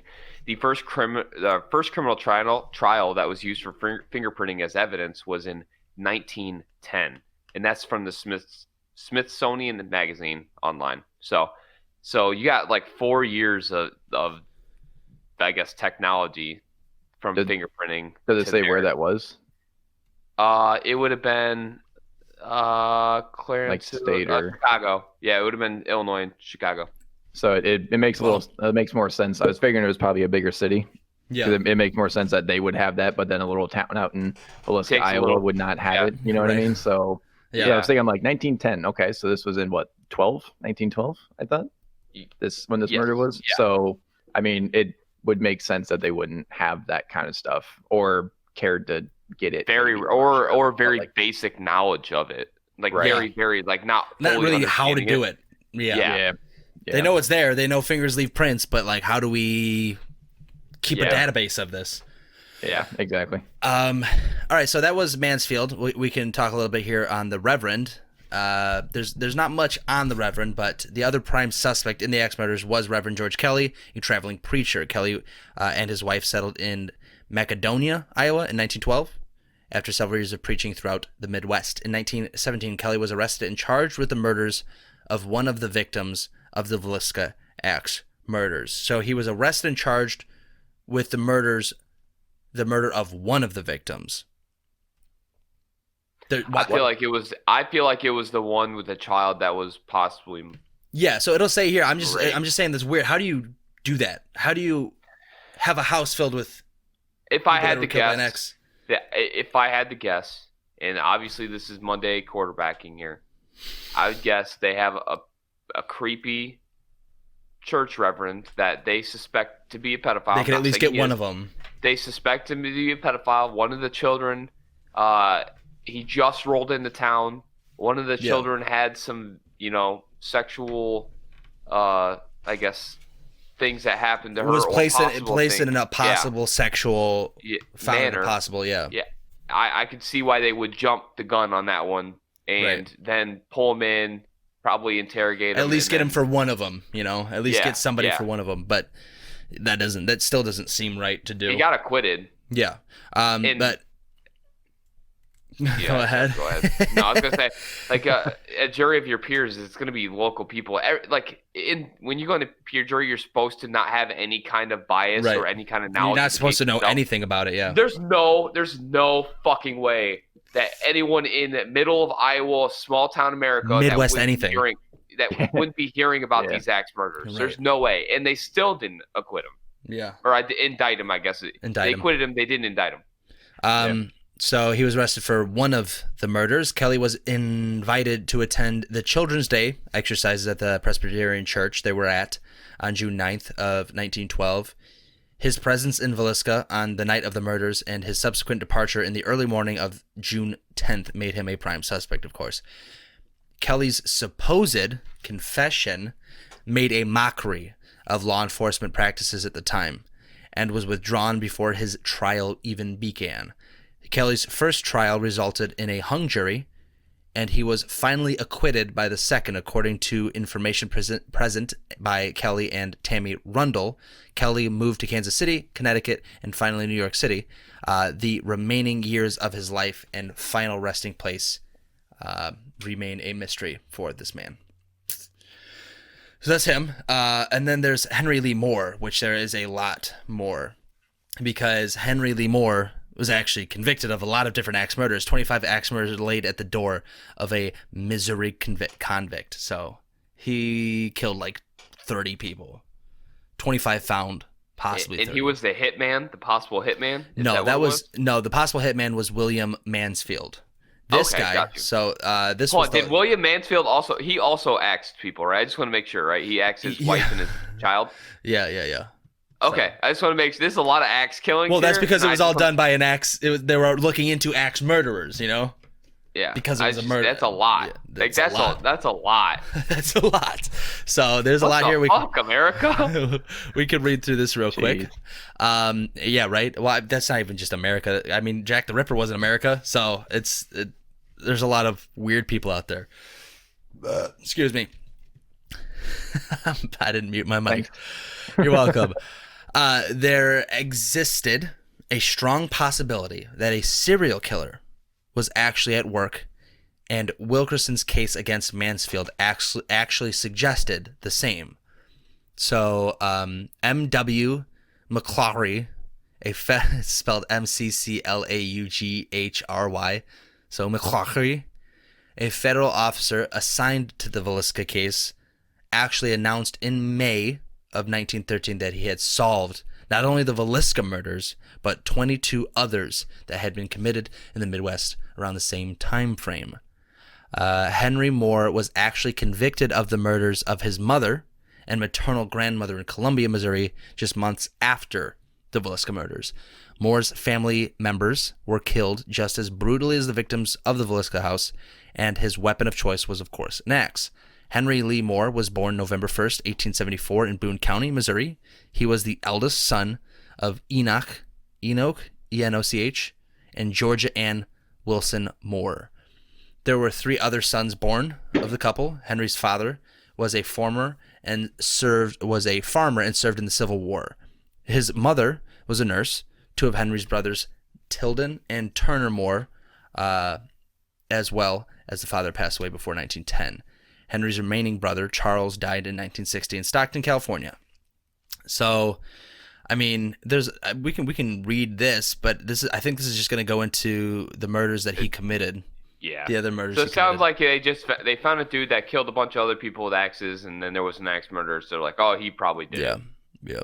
Well, any like actual evidence? So this is like during the Villisca. So this is still about Henry Moore. During the Villisca investigations, other axe murderers also came to light. Just 9 months before the crime in Villisca, H.C. Wayne his wife and child, and Miss A.J. Burnham and her 2 children were bludgeoned with an axe in Colorado Springs, Colorado. A month later, in October of 1911, a year before the Villisca Ax murders, a family was killed in Monmouth, Illinois. So that's close to us. Monmouth to you guys, yeah. Monmouth? Monmouth. So Monmouth. It should be Monmouth. It's Monmouth. I mean, you didn't even pronounce that when you corrected me. You didn't even say Monmouth. But Monmouth, whatever, whatever. Illinois. And just a week later, 5 members of a family in Ellsworth, Kansas, were murdered as they slept. Just a week before the killing of the Moores and the still injured children in Villisca, a man and his wife were killed in Paola, Kansas. The similarities of the crimes were striking. McGlochry, I like pronouncing those types of names with the Aughry, received information about Moore's conviction from his father, who was the warden of the Leavenworth, Kansas Federal Penitentiary. It was his belief that Mr. Henry Moore had committed all of the murders. For whatever reason, McGlochry announcement went largely ignored, and to our knowledge, Henry Moore was not convicted of any other crimes. So it could have been him. I mean, it could have been, but that just, I don't know. Yeah. That just sounds like throwing, throwing whatever at the wall and see what sticks. Right. So I don't know. Yeah. There's more we can go on, but it's up to you. What you guys want to? Do you have a lot to go over with your? I do. I have probably about 25 minutes worth of interviews. So I got 3 different people from 3 different paranormal groups that investigated the house. So okay. Let me do a quick little history of the actual building of the house, what happened to it, before and after, just kind of like when it was built. Normally we do this first, but normally we do an investigation, so we talk about where we're in. But so the Villisca Ax Murder House was built in 1868 by George Loomis. The house was purchased by the Moore family in 1903. They lived there for about 9 years, up until the day they were murdered. 3 years after the murders, the property was sold to J.H. Giesman. Over the past 90 years, the property had numerous owners. Yeah, it's Geesman. Jeez, man. Over the past 90 years, the property had numerous owners up until 1994, when Rick and Vicky Sprague bought the property. However, after only a few months, the Sprague family sold the property to Darwin and Martha Lynn. At some point between 1936 and 1994, the house underwent a large refurbishment. The front and back porches were both closed in. The plumbing and the electrics were added, and outbuildings were removed and replaced. The toilets. Using old photographs, the Lynns began to reverse the refurbishment. So it was refurbished, and then the Lynns were like, yo, this is stupid. This needs to go back to what it was. They removed the plumbing and the electrics, as well as the front and back enclosures, and a number of other jobs. Using testimonies given during the coroner's inquest, the Lynns also placed furniture in the same places it occupied at the time of the murders, restoring the property as close to its original state as possible. And today, you can go there and pay to stay there over the night and do your investigations. Unless you're a podcast. Or unless you're a podcast and they just tell you to pound sand. Tell you to pound sand. It's but anyway, they're business people. They can decide who they want there. Right. So. We're that kind of wraps up. We're a little salty. Yeah, we're a little salty, but $400 says otherwise. But yeah, we're $400 richer. But yeah, so that wraps up the story for the most part for just the background of it and the building. So we'll move over into Anthony's neck of the woods. Now, Anthony, go ahead and get started. Tell us about your interviews and what you found out. So normally we interview people that were part of the house, that were in the house. We've restaurants, we've done bartenders and stuff like that. This one we just did paranormal groups that investigated the place because we couldn't investigate it. So we have to go off of what they discovered. I know. So, sucks. But you know what? We do with what we have, It was cool talking with other groups and seeing how they investigate and what they did and stuff like that, and kind of networked a little bit. Yeah, I was actually going to ask about that. So did they kind of did you tell them to listen to the podcast? Could you give them a little plug? See what they think about our investigations? I mean, I'm going to send them a link of our episode and I told them about our podcast and where to find us. And if they want to, maybe work together with one of our future episodes of the podcast somewhere. I mean, we'll see what happens. We'll see what happens. People, we'll see. So. Our people are right here. We don't have people. We are the people. And listening, if you are people of somebody and you would like to collaborate or network, thehauntingtable@gmail.com. Send us an email. But anyway, back to you, Anthony. So the first one was Ron Burleson. He was part of First in Fright Paranormal, and they were based out of Hickory, North Carolina. So I asked him what he thought of the Villisca. Is it Villisca? Villisca. I wrote it down wrong, and that's why I keep fucking myself. You keep saying Fascilla, but you're gonna bash me for Mammoth. So you could. I'm an idiot. You could fuck right off. I wrote it down wrong, and you know how like in your memory when you write something down, it kind of imprints it in. Asked him like what he thought from like the first time he saw the building to through the investigation and any kind of opinions that he had on it. And this is what he said. So before we start this, I just want to warn you guys, it might be hard to hear. So because I'm not with them, I don't have my soundboard up. I don't have my audio mixer in that we can plug everything in. If you watch the YouTube video, you know what I mean. But I do have a mixer here, but this is only going to work for me. So what he's going to do with these sound bites and the interviews, he's literally playing it behind the mic so that it will muffle it enough to not be too sharp, but loud enough to where you can hear it. So bear with us. Bear with us. Here we go. Q. Drove from North Carolina to Villisca, Iowa. Get to the house and we're greeted by a guy that gave us a tour of the home and then the secondary building. Now, we may have ruined it for ourselves. I'm going to put that out there first. And what I mean by that is once we took the tour, we actually slept in the house that afternoon so that we could investigate that night. So we had just been on the road for 9 to 12 hours. Yeah. In a massive van. And then we decided to take a nap pretty much in the home, all of us. And then got up and went and had dinner and came back and began our investigation, which you can see on Facebook Live and actually on our YouTube channel.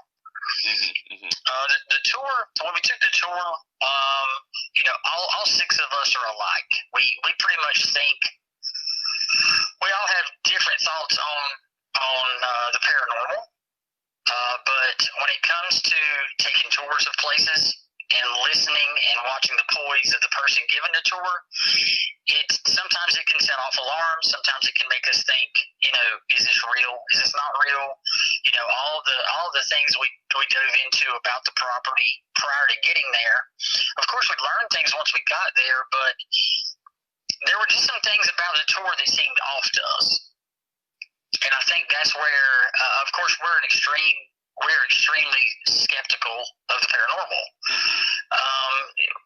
That's how we walk into every investigation of anywhere we've been in the country. And this was no different. Although the hype was there, and all the stories we've read about it, but I think it hit us all. I think it struck all of us wrong. When we were on the tour, we walked upstairs. Now, mind you, this is a very, very tiny house. If you've never been, it's an extremely tiny house, a very small stairwell. And we all went up the stairwell and got to the top, and that's where the bedroom is where the parents were asleep and were axed to death.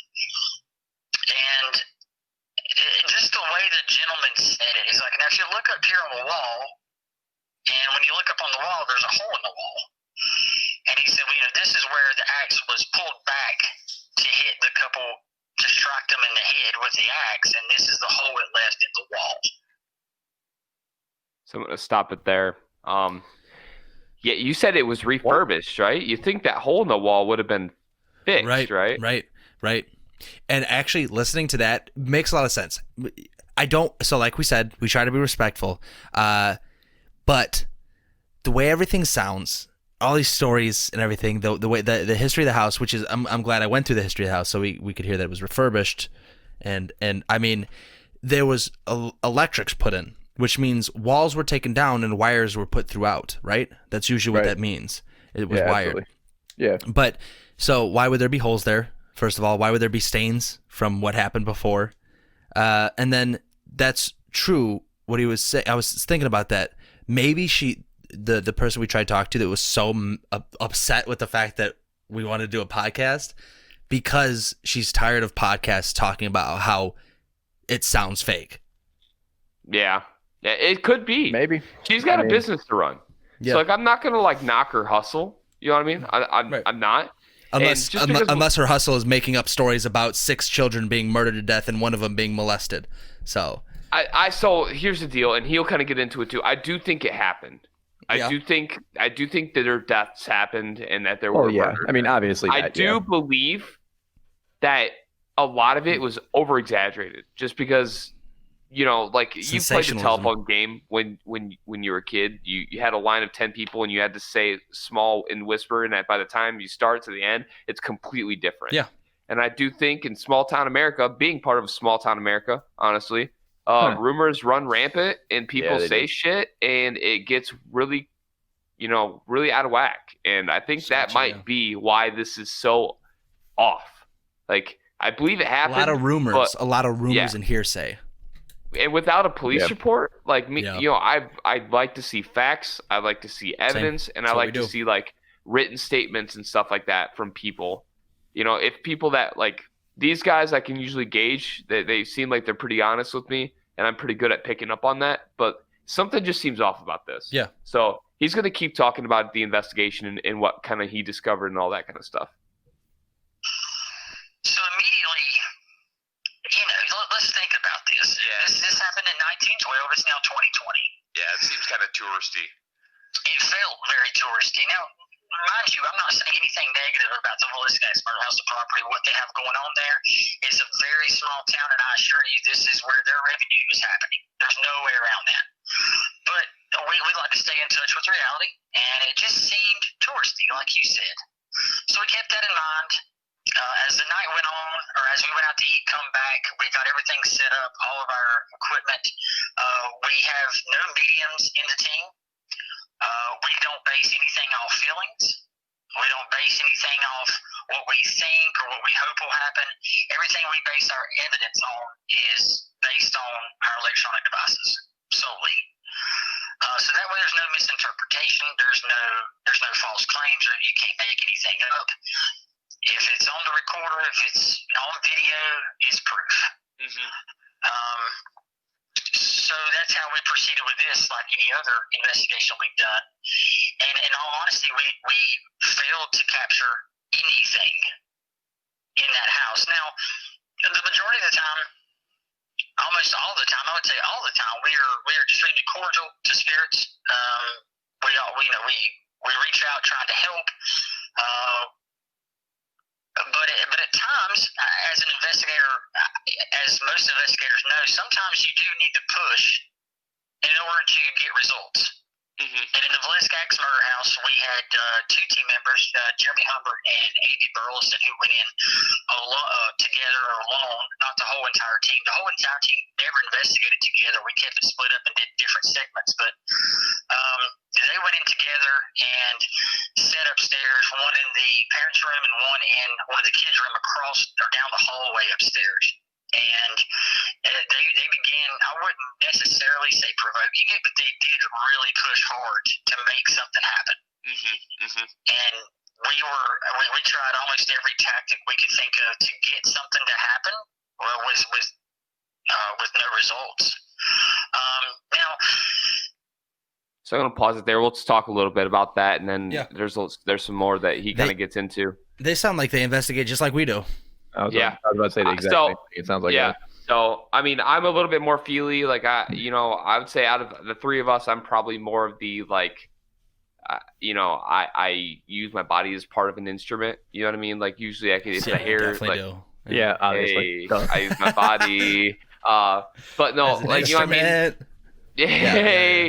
But, I'm also the same way when it comes to, like, actual evidence. You know what I mean? Like, every time that we say, hey, I felt something, we always go, yeah, but I know it could be nothing. Just take it for what it is. I mean, we're never like, oh, that's 100% proof because I felt something was in the room. You know what I mean? Yeah. I feel like that's something that we do, and it kind of aligns with them. Like you said, we want hard facts. We want recorders. We want videos. Right. We want pictures. Yeah. You know what I mean? Yeah, exactly.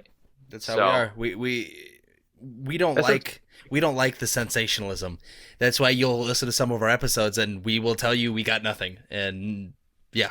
And then not only that, we'll argue with each other too. Where like the last episode, me and Anthony didn't think we heard the same thing. So we challenge each other's findings. We don't just go, "Oh, cool, dude. Sounds cool, dude." No, we go, I don't hear the same thing. So we challenge each other, and that's, I think, the way you should go into investigations. I agree. And hang on, Tyler was going to say something. Oh, sorry, Tyler.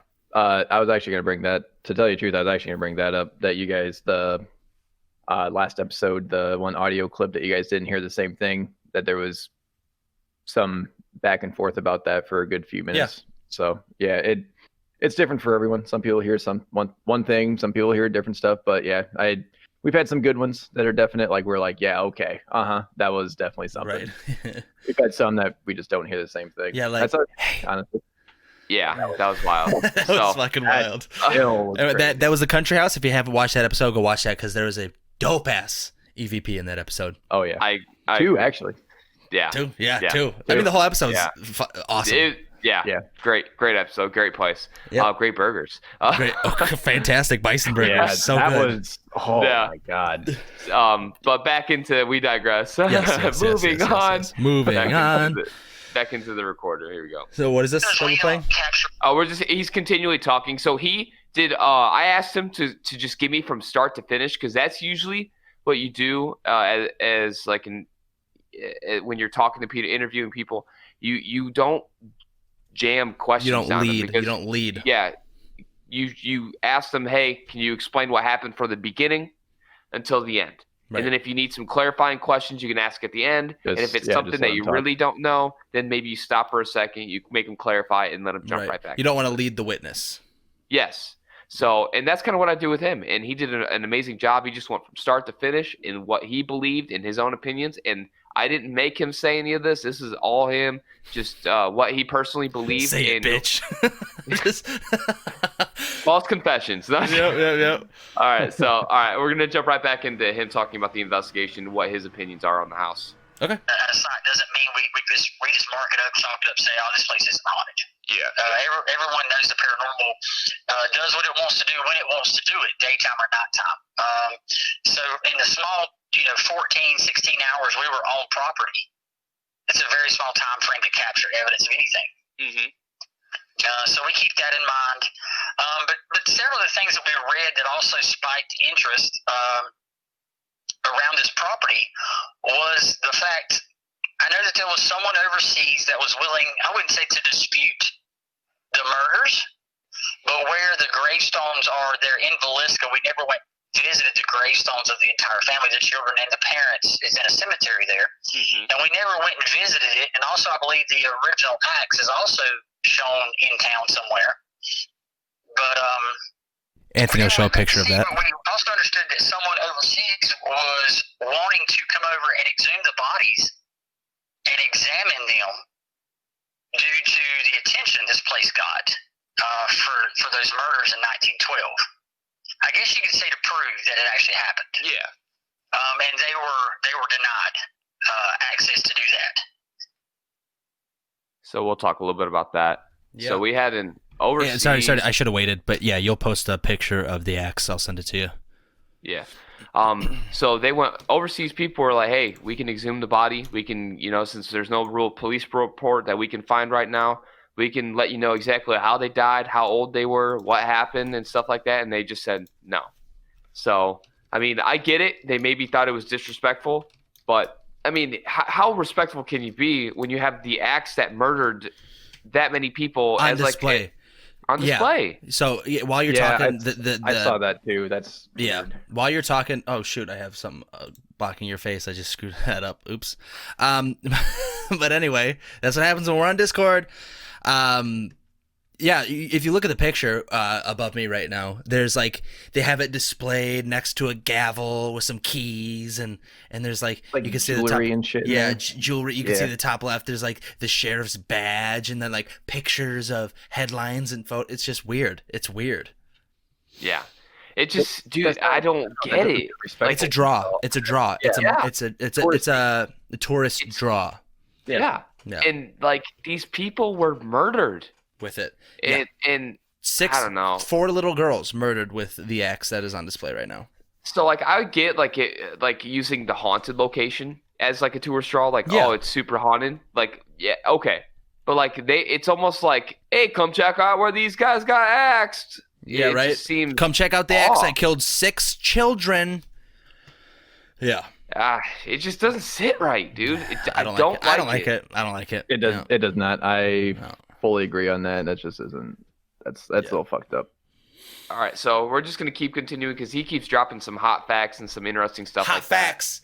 Drop them hot facts. That it has a touristy feel. It just seems weird. Like it's just like why would you almost celebrate an entire family that allegedly whatever happened? I'm not gonna say this or that. An entire family getting completely massacred in their home, mutilated. Yeah. That's and then you come up to the stories. There's other stories out there. It's so crazy. It's so bizarre that I believe it was the brother of the husband had showed up on property the day of the murders, and he showed up and was in the house. He looked out the window. He saw a guy with a video camera recording, or like taking photos, or record. I don't think they could have recorded then, but it was taking photos of the property and came inside. There were people wandering in and out, tainting the scene. Over 100 people flowed through this home before they ever just marked it off as a crime scene in 1912. And so he had a camera, was taking photos. Well, the brother saw him, ran outside, ran him down, took the camera, ripped it out of his hands, stomped it out pretty much, and crushed the camera. Once again, there goes evidence of proof. This isn't like the Lizzie Borden house where you have pictures and photographs of the dead body on the sofa to prove that happened in that home. Yeah. This is speculation. Of course, you have the news articles. Of course, you have all that stuff. But people have wanted to prove that this is real, and it's so strange. We actually left one of our investigators there alone. We never investigate alone, but this time we were just right outside the door while he was inside investigating on Facebook Live. And sure, he was scared. I mean, who wouldn't be? Because you just don't know what's going to happen. But once again, nothing happened. So they're saying. So he's thinking like it never happened. So so at the end he kind of disclaims his own personal opinions on what he thought happened to us. So I'm not going to jump the gun on that one. Okay. He doesn't think it's like a hoax. I'll put it that way. Yeah, okay. He doesn't believe it's a hoax. Like it's completely made up for touristy stuff. But I mean, so he talks about the brother the day of seeing people taking photos of the house or the location. So I get that. It's kind of paparazzi stuff. I could see why he would damage the camera and stuff like that. But, I mean, dang, dude, like, those are photographs that, like, you would be nice to, like, have for evidence. Right. Because I'm not seeing any pictures, like, crime scene pictures. There's not. Any kind. But, like, even so even if that one photographer, lost those pictures, nobody else went back in to take pictures? He said so. He from his research, it sounded like people were going into the house, walking in and out of the house, walking all over the property, just gawking. Like the website said that it brought a lot of attention to the location before a crime scene was even established. Like when normal police procedure is you walk in, you notice there's a homicide or a potential of a homicide or suicide or even natural causes. Yeah. You call your detectives out, you shut down the scene, make sure nobody comes in or out. That way they don't tamper anything. Right. Even you need to be careful not to step on anything or ruin anything on the crime scene. What I want to know is, how did people know about it then? If there was no crime scene called, how did people know it was going on? Because like the day after, wasn't a crime scene. Police were there right away, weren't they? Like they were called by the neighbor. They called. Yeah, I don't know. Maybe he misspoke. Maybe he misspoke or something. Maybe his date was maybe one day off or something like that. But still, like, what do they do? Even if his dates were right, how did people show up before a crime scene? How was there not a crime scene? Word travels fast. That fast? In a small town, especially with something like that, or that the police didn't even get even that the police hadn't gotten there in any kind of like timely manner. You know what I mean? And this is Like, granted long enough to have other people go in there and get there. It was just almost like they just didn't care, maybe. Like, and I'm going to say that this is all speculation. We're not saying this is 100% what happened. Yeah. But from his research, which I mean, he seems pretty, pretty stand-up guy. Like he's did his time. He's watched a lot of stuff that have spent 30 years researching this place. He said that he researched a lot of people that spent almost their entire lives into this specific unsolved cold case. And what are the police doing? Yeah. I mean, different times, but it's frustrating for me. Police have been around for a long time. Investigating crime scenes have been around for a long time. Way before the Villisca Ax murders, they know what they're supposed to do. It's just, I don't know. It's with children, it just hurts my heart. Like it really does. So, it's weird. I'm gonna jump to the next cue. Sure. I took my canned headphones off because I got tired of those things make my ears sweat. No, it's all good, man. Ron talks about some fishy facts with like the story with the attic, which you said about the cigarettes and stuff like that. And he's like, he doesn't believe it like that with the waiting in the attic and stuff like that. It makes no sense, especially older houses like that. They don't have the same like solid structure. Yeah, and he brings up some of the same things that you bring up, and I'm just gonna go ahead and QQ right into it. QQ. This guy couldn't move for several hours, holding an axe. And from what we understand, I've even read a story where he was even smoking, where they found cigarette butts from him waiting on them to get home. And you don't smell the cigarette smoke when you come in. You don't hear anything. This house creaks like crazy. This guy managed to move throughout the house, and he killed that many people, and no one wakes up. Yeah, I mean, were you able to find any like police reports or just newspaper articles? I don't think we ever dug into the police reports, although the newspaper articles did, of course, have comments from I believe it was the sheriff at the time. It was either the sheriff, it was someone prominent in the town at that time that had originally gone inside and discovered the bodies. And of course, I've watched multiple things online about it, of the story being told, and people that have researched it, like have done this for 20, 30 years and have dedicated their life to figuring out what happened and why. Mm-hmm. Sorry, I didn't mean to interrupt you. What's the best, I guess, video or documentation from some? Oh, sorry about that. I immediately jumped to the. I'm so used to immediately jumping to the mixer when you pause to turn our mics back up, and remember I don't have to do that today.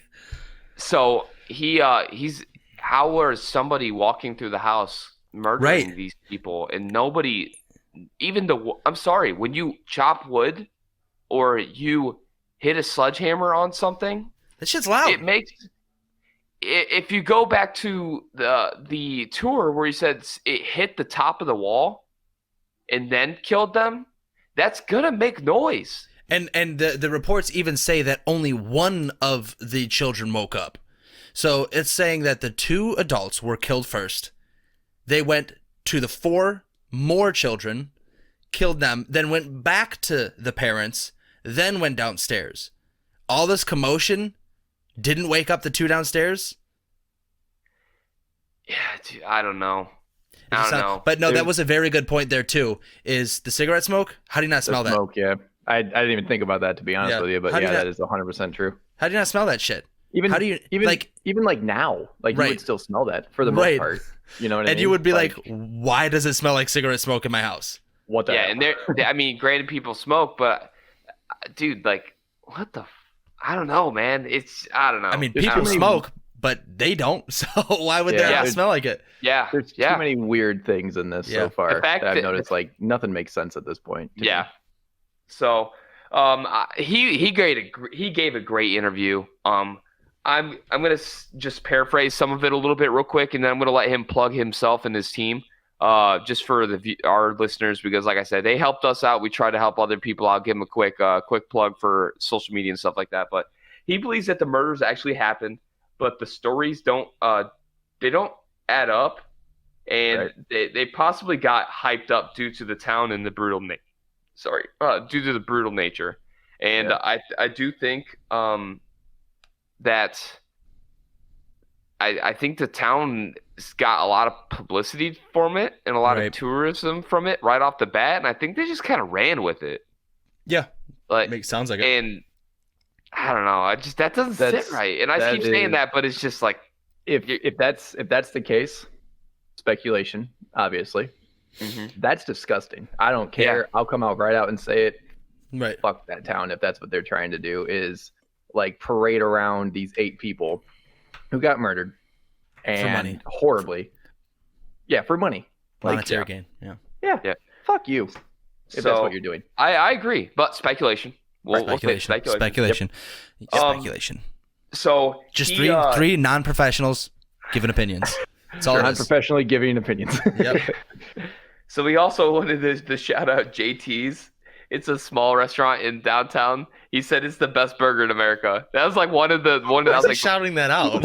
I don't know. He just did it. I was like, hey, I'll give him a shout out, dude. Best burgers, bro. I might go there just for the burger. Wait, downtown where? The Haunting Table does not endorse them because we haven't tried it yet. So we'll try it first. But downtown where? But here's the down in the Villisca. Oh, okay.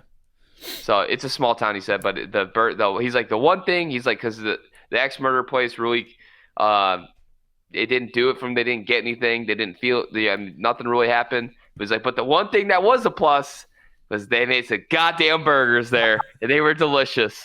So, nice. And here's his plug real quick, and then we'll go on to the next one. All right. You guys can find First and Fright Paranormal on Facebook. We have several Facebook Live investigations over the past 3 years of places we've been and gone and done investigations of. You can find us on YouTube. On YouTube, we have several teasers, trailers, investigations, places we've been, things we've done. And also, you can find us on Instagram under First and Fright Paranormal with photos of keeping up with us. And if you look into our stuff, you're in.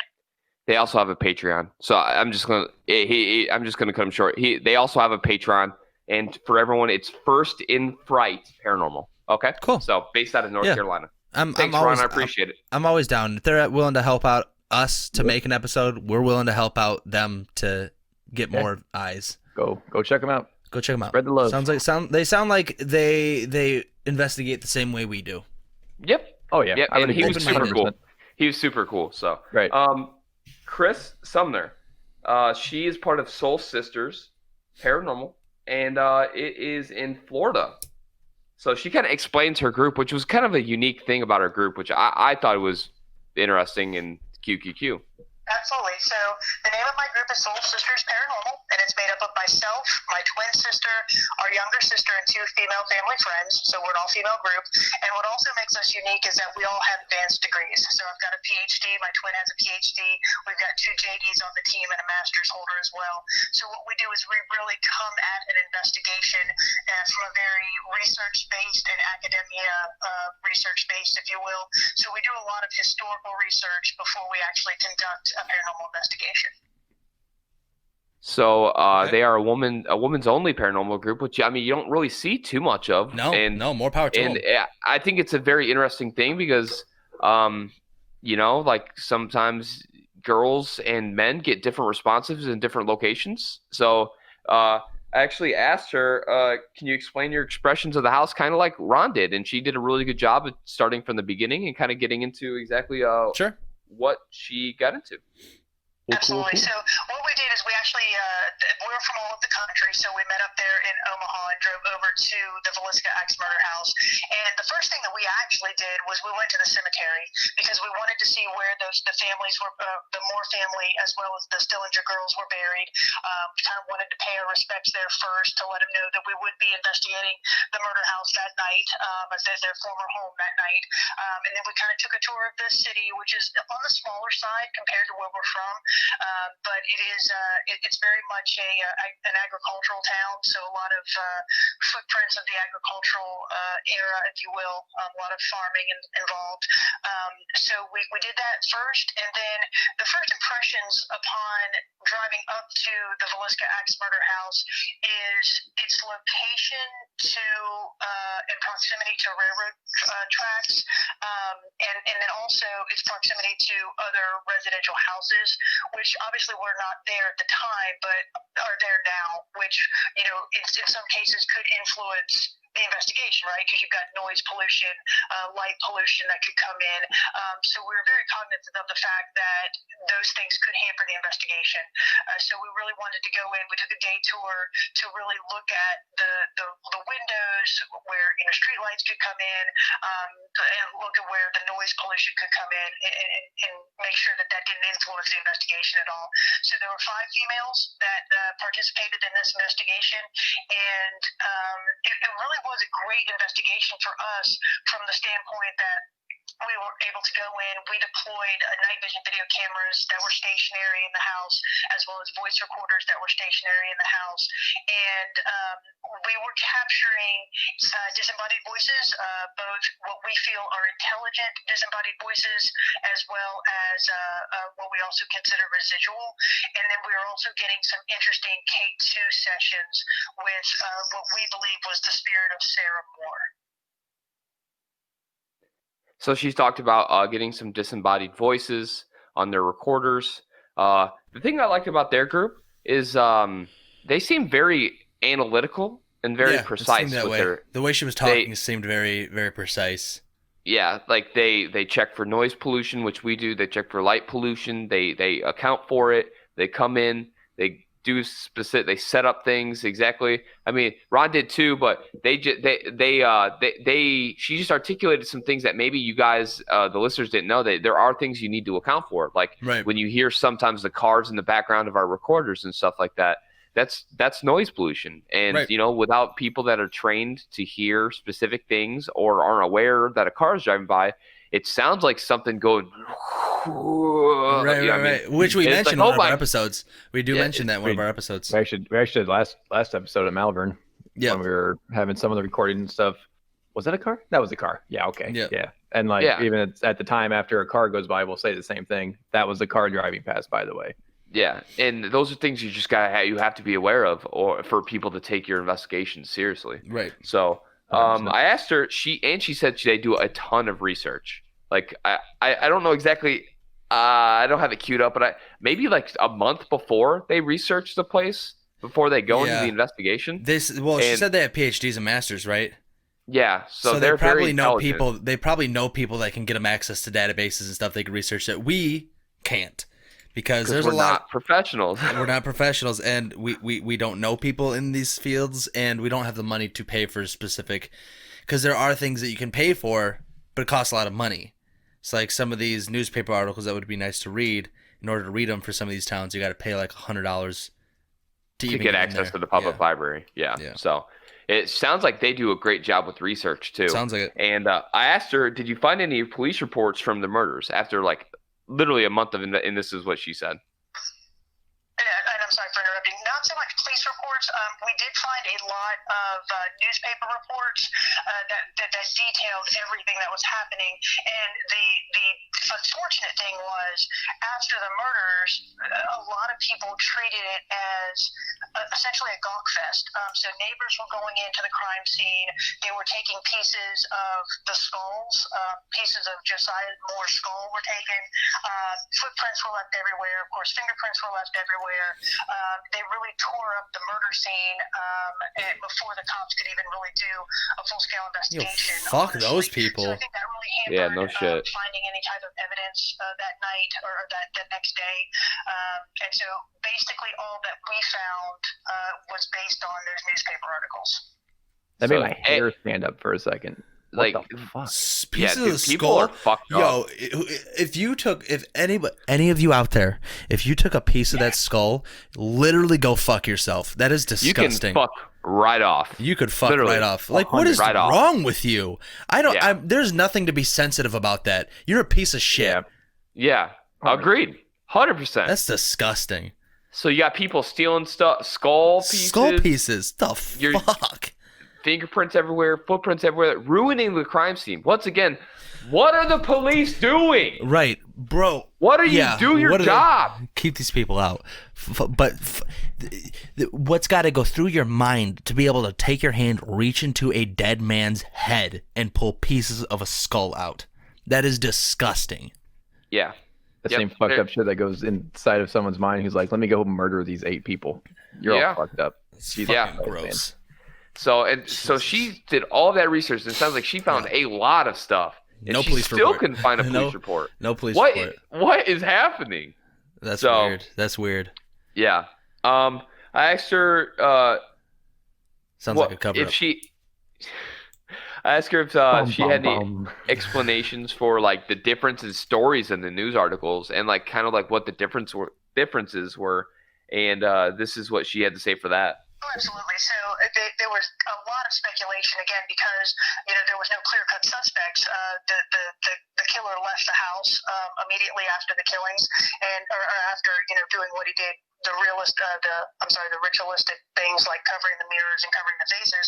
So after all that, he left and didn't really leave any evidence. So what we found was there was a lot of speculation in those newspaper articles. Some considered the murderer to be a transient who would just murder these people. Because again, if you go back into 1912, this wasn't the only axe murder that happened in the U.S. in 1912. They were pretty much running rampant all over the country. There were some down in Louisiana, some in Texas. So a lot of people speculated that this guy was the same murderer in all of those locations, and he was essentially just riding the rails, stopping at these towns, committing these heinous acts, and moving on. So there was some speculation that the murder was a transient. There was some speculation that it was actually the former boss of Josiah Moore, because Josiah started his own business, which was basically farming equipment. So he started his own business and took some of the clients of his old boss with him when he started that new business. So a lot of people speculated that it could have been his old boss. There was some speculation that it was a traveling preacher who committed these murders. But there was just no evidence. There were several people arrested, but they were never. They were all found innocent because there was no evidence to support any of those theories. So yeah, it sounds like it's just more and more just bullshit. Nobody knows what really happened. Right. Like, I do believe these people were murdered. I do believe it was probably possibly an axe. No doubting that. But like the whole like who did it and why it happened and when it happened and how it happened, I think is complete bullshit. It's like I don't think anybody like TV show or something. Yeah, like literally. So like even just how they like we said a little bit earlier, how they're just like parading this around. You know what I mean? And just using it for their own gain. Using it for money. Yeah. Yep. Fucking capitalism. Selling your soul for money is what I feel like that is. But that's my personal opinion only, though. My personal opinion, not of the hard. Keep your opinion to yourself. Honestly, at this point, our personal opinion. Yeah. We do this show together. We share opinions. It's just no matter what. In the end, we share opinions. Yeah. And that actually asked her stuff. Gross. Like pants, right? What?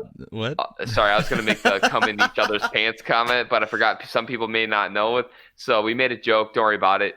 Moving on. What the fuck, dude? You don't remember that? When you were talking about literally we were wearing each other's pants and then never mind. All right. So the evidence there. Oh, hell yeah, Anthony. Love you. All right. Moving on. Yeah. I don't remember this. Okay, you got to tell this. Just I'm gonna find. Okay, so we were talking about like our pants, like how we'd share pants and we would come in each other's pants, and how it was what like. What episode was this? I forgot what one it was. But I don't know how it came up. Dude, we had to have been sleep tired. But we were literally talking about wearing each other's pants, coming in each other's pants. I feel like it was switching back. I think it's Country House. Yeah, and then switching back because I remember I made it. It's like, why are my pants starched? Why are they freaking so stiff? Jesus I think Christ. it's the Country House, to be honest. So check the Country House if you want to talk about starched cum filled jeans. Ghost boy cum pants. Moving on. All right, so we're gonna add that as a tier to a Patreon. Donate $100, you get one of our pairs of cum filled pants. You get a Ghost Boy cum pants. You get a pair of Ghost Boy cum pants. Oh my it's just god! It's like a very cardboard. It's like so straight and stiff. It's like you're sending a big full size movie poster to someone, just a big flat cardboard box. Bro, that is all. We need to do that. We need to get just cardboard cutouts of pants, and those are Ghost Boy cum pants. I'm in. I'm 100% in. Let's do that. I'm sure that's cheap. We'll send that out, boys. Yeah, we got you guys. Ghost Boy cum pants coming to our Patreon soon. And this is back to her actual investigation. Yeah. I apologize for interrupting your interview with cum pants, but that's hilarious. Here we go. So first of all, again, what we do when we go into these locations is we'll set up night vision video cameras as well as voice recorders, and we leave those stationary during the night in different rooms, in various rooms. So even if we're not in those rooms, we still have eyes and ears in the room for the duration of the investigation. So some of the things that we're capturing were kind of interesting to us and very germane to the investigation. So for example, we left a stationary voice recorder and a night vision video camera up in the room where four of the children were killed. So this was the upstairs bedroom. And while we were downstairs doing an EVP session, the voice recorder in the upstairs bedroom captured a child saying what we believe is, "I can see the bad men," which was very interesting to us because it said men rather than man, which we think is kind of a telling feature that there may have been two people that committed this murder. So that was kind of interesting to us. Again, the fact that it was a child was extremely interesting to us because obviously there's no children in the house at this time. Another interesting thing was in that same room, one of our investigators, Michelle, was in that room with Jenny, and they were conducting an EVP session. And when she stood up, Michelle said, "Every time I stand up, I get this really bad headache." And Jenny said, "Well, maybe you just need to go out and drink some water." So they left the room, and the voice recorder picked up a child saying, "I didn't do that," which again is extremely interesting to us because it is a child, and it almost sounds like an intelligent response in response to Michelle saying that she had a headache, i.e. the child saying, "I didn't do that." Another one that was very interesting was the voice recorder that we left in the little attic area, which is where the killer is said to have been when the family came home. We left a voice recorder in that room, and you could hear us in the background going down the stairs, and in that voice recorder picked up a male's voice saying downstairs where the girls were sleeping. Again, very interesting to us because Ina and Lena Stillinger were sleeping downstairs, and it was a man's voice, and we have no men on the team. So that was very compelling to us. So one of the cool things that we did that night is we have K2 meters, which, if you don't know what that is, they're meters that measure or theoretically measure electromagnetic energy. So we had two of those. One is gray and one is black. And we were outside in the little, there's a barn that sits outside where you kind of use that as your base camp. So it's part of the property, but you use it as your base camp. So we were sitting out there just having some water and having some snacks, and we were all five of us were sitting out there. And these K2 emitters had not gone off the entire night. And they were sitting there and they were not doing anything. And then all of a sudden, they start acting up. I mean, they start, going from green to red. And it was very telling to us. So we set them down and we all moved away from them. So we're standing probably about 4 feet from these meters. And we had them sitting on a little bench there. And there's nothing around the area that could be giving off any type of electromagnetic field. And so we started asking, who's here with us? Is it Josiah Moore? And nothing happened. And we said, is it Sarah Moore? And both of the meters go off. And then we started saying things like, can you just go to the gray meter? So the black meter would not go off, but the gray meter would, even though they're sitting about 8 inches from each other. So theoretically, you should see both of them going off if there's anything acting upon it, but it was just the one going off. And so then we'd say, to confirm it, can you go to this meter? And it did. It switched meters, and it went to the gray rather than the black. So we did this session for probably about 15 minutes, and through a series of questions, again, we were able to determine that it was Sarah Moore, that the children's spirits were in the house, and also the spirit of the killer was still be in the house as well. And so that was an extremely compelling session to us, again, because there was nothing that we found that could be acting on those meters and cause them to behave the way they did.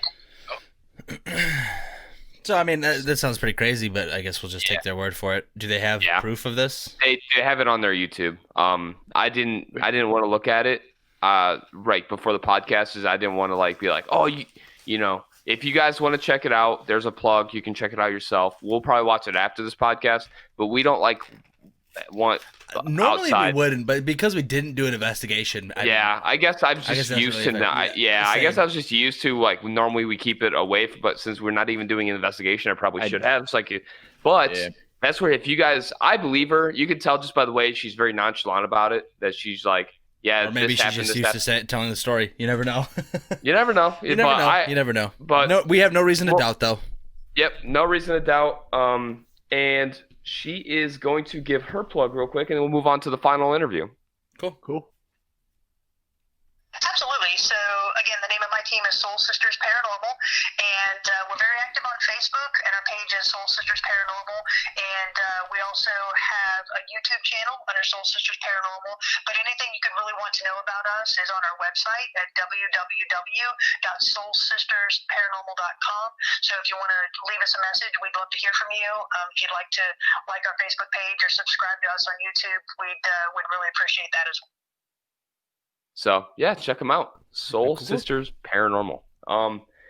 Thank you once again for talking with me. We appreciate you giving us some of your time. Yeah, appreciate it. Awesome. The K2 stuff would be cool. Like that. I might actually watch that after this. Just to see. Okay. We are going to... The last person is Steve Stoltz, and he is old school paranormal, and he's based out of Kansas. All right. And he's got one Q, but it's a pretty long one, and we'll just break it up. That was in August of 2016, so 4 years ago. Okay. We'll just start from the very beginning. What were your impressions pulling up to the house, entering the house during your initial walkthrough, and then some of the things that you guys found during your investigation? Okay.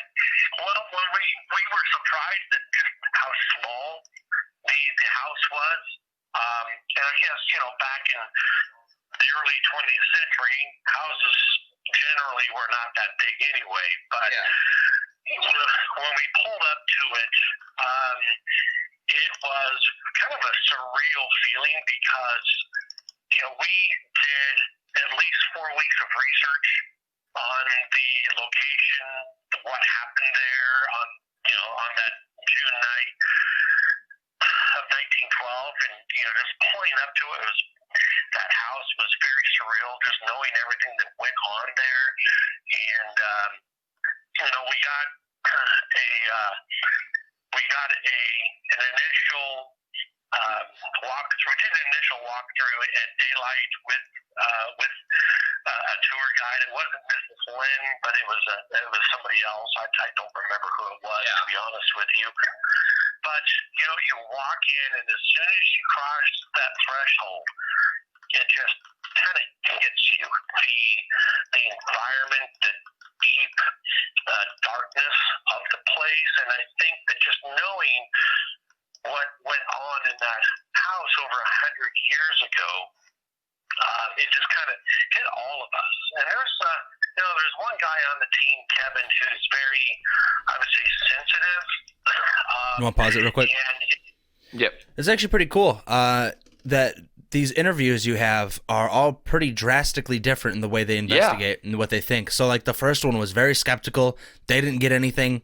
They're more on the side that maybe it's less haunted or spiritually occupied as people are saying. And then you had the middle, the Soul Sisters. They seemed like they had some activity, but they were still kind of skeptical of it in their findings. And then this guy who's like right into it, he's like, yeah, I walked in and I was just kicked right in the nuts by some ghost feelings and darkness.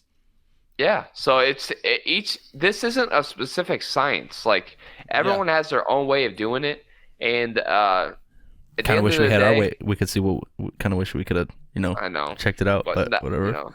Take my money, but yeah, no. Right. Not anymore. Nope. We don't want to give you money anymore. We can take our money. But we still, we're done. Yeah, we're done. All right, back into it. Yep. Hit him immediately the heaviness of the place, and the more we went through that house, and especially when we went upstairs where Joe and Sarah Moore's bedroom was, you got to walk through that to get to the back of that second floor where the Moore children's room was. And then walking by that attic door, it was just, I don't know, we kind of found ourselves looking over our shoulders, making sure there was nobody with an axe behind us. It was very, very heavy in that place. And so, that was our initial walk through. We carried around a camera, we carried around an audio recorder just to capture any events that may have happened while we were doing that initial walkthrough. And then once we were done, we left the house, and as soon as we crossed that threshold going back outside, it was like that weight was lifted. It's like, man, it's like a totally different environment walking outside. So we set up our cameras, divvied up teams and how we were going to approach this, and then we kind of went in and started doing the investigation. We started in the parlor area, and like most typical paranormal teams do, you kind of get the vibe of the place, kind of listen to the house. We like to sit and listen and what the house is telling us. The creaks, the movements of the old house, any unusual noises, any common noises that we could rule out not being paranormal, and just went into it. So, we had some very strange things happen there. This is an overnight investigation. We started, I'm going to say, probably around 8 o'clock on that Saturday evening, and ended up winding up the investigation at about 8 o'clock the following morning. So we were in and out of that house quite a bit, whether it's the four of us as a group, or one of us at a time, or groups of two, whatever the case may be. And we had a lot of strange things happen in that house that we just couldn't quite explain. And you guys, being investigators yourself, it's not always what you hear or see during the investigation. When you go back through that audio and the video and you hear and see things that you did not experience during the course of the investigation, there's a lot of things that happen on the post-production side of the investigation. So we picked up a lot of EVPs, a lot of anomalies that were quite unusual. So, I don't know if you want me to run down kind of a list of things that happened, or just kind of pick out the best ones. Yeah, that'd be awesome. So you want to pause before he starts there? But yeah, I agree. Most of the stuff that you find is stuff you're not going to hear in person. Yeah, and when you do, it just makes it that much more special, honestly. Yeah. Not to throw back again to the country house, but those those EVPs are pretty nuts, and we did not hear those, and they are clear, crystal clear. In sounds like in the mic. We did not hear them in person. Yeah, and I really like what he explained about how you just sit in the house and just listen to the creaking, to the groaning of just a normal house. That way, you could, when you're listening to your post, recordings and stuff like that. Oh, what was that? Oh wait, no, I remember now. That was the AC kicking on. I know what that sound is. Yeah. Or okay, I know that you get a little bit of creaks here. That's not actually footsteps. That's the air vent underneath the thing flexing, which we had it at the Roadhouse. Right. Yeah, we called that out. Yeah. That also kind of adds to the whole, how the house is small, like you said, and you could hear like it creaks. How did you not hear someone in your attic? How did you not hear that person walking around swinging an axe at people? In the 1920 or 1912, 1910s, I was going to say. There's probably not that much sound going on. And a small house, how do you not smell the cigarette midnight smoke? Yeah. I don't know. Even after the fact, I would smell that shit lingers. I would smell the cigarette smoke and try to find the location of where it was coming from. And you could do that. You can follow where the smell's coming from, and they would smell towards the attic. Because if you look at the picture of the house, which, I mean, if you want to pop that up again right now, Anthony, you can see like where the room is and how the attic is not far away. And I think that the attic is actually on the same floor, it almost looks like, as the upper floor rooms. Like you go up the stairs, you have the rooms, and then you have an attic next to it. It's not like the attic is above the rooms. Yeah, I got you. So I don't know. It's weird. It's a lot of I don't know. It just kind of goes back to us like questioning the actual story of where this guy came from and that kind of stuff. We're gonna jump right back into it. He doesn't have much longer, maybe another minute or so, talking about the things that he found. So some of the best things I guess that happened while we were there. Like I said, we started in the parlor and just listened to the house for a few minutes, and then we just started asking questions. And the more questions we were asking, who's here? What is your name? Can you knock on a wall, or can you light up one of our devices, or something along those lines, just to let us know that you're here? Almost immediately, Kevin, who's the sensitive one on the team, the hair was standing on the ends of it, like on his arms, the back of his neck. But we also felt that heaviness come back. Yeah. The more the sun went down, and the darker it got, it just seems like things were starting to occur more often. We got a lot of K2 hits in that house, and you guys having been in that house, there's no electricity in that house. So if we have static cameras set up around the house, that is, we had to bring in extension cords to run from the barn in the backyard into the house. And so we knew that because there was no electricity in the house itself, we knew that wasn't setting off our K2s. But we were sitting around asking questions, and all of a sudden, we heard a huge thud, like something fell over upstairs. Really? And we all heard it plain as day. Several audio recorders that we have placed throughout the house also picked it up. And, we went upstairs and checked it out because, maybe like a piece of furniture fell over or something, like maybe one of our static cameras fell over or something, but nothing was disturbed upstairs. We couldn't quite figure that one out. We picked up several EVPs when we were in the post-production part of the investigation. We picked up the voice of a child, couldn't quite understand what it was saying. We picked up another EVP that was close to one of our audio recorders there in the parlor. It was almost like it was a very whispery hey, like a hey kind of thing. That was very odd. Yeah, sorry. So they got a hey too. I just ran over Ella's foot in my chair. Wow. So, That's calling animal control. Yeah, do it. But hey, sorry, I forgot to cue his plug. I'm really sorry, Steve. So go check out Old School Paranormal. It's on Facebook. I'm guessing there's some social media and a YouTube page on that. That is Old School Paranormal. Thank you so much, man. I appreciate everything you did and talking to me. If any of those guys need anything, reach out to us. But that's going to conclude my interview section, which was super cool. Like you said, each one had their own style and own kind of vibe with their paranormal investigation. Right. And cool. Like the first guys, they said they didn't catch anything, but then like you have the last guy or last group or whatever was more feeling and stuff. They had some EVPs in the second group. Like it's not like said earlier, it's not a science. Sometimes you're going to catch stuff. Sometimes you're not going to catch stuff. Like you might catch stuff all night. I mean, yeah, you might get absolutely nothing. It doesn't mean that there's nothing there. It's not exact. So I just sent you something, Tyler, if you want to read this. This is actually something else kind of strange. I did actually see this when I was like looking through here while we were doing it, and I was gonna say something about it too. So, but in 2014, there was something really, really weird that happened in this house.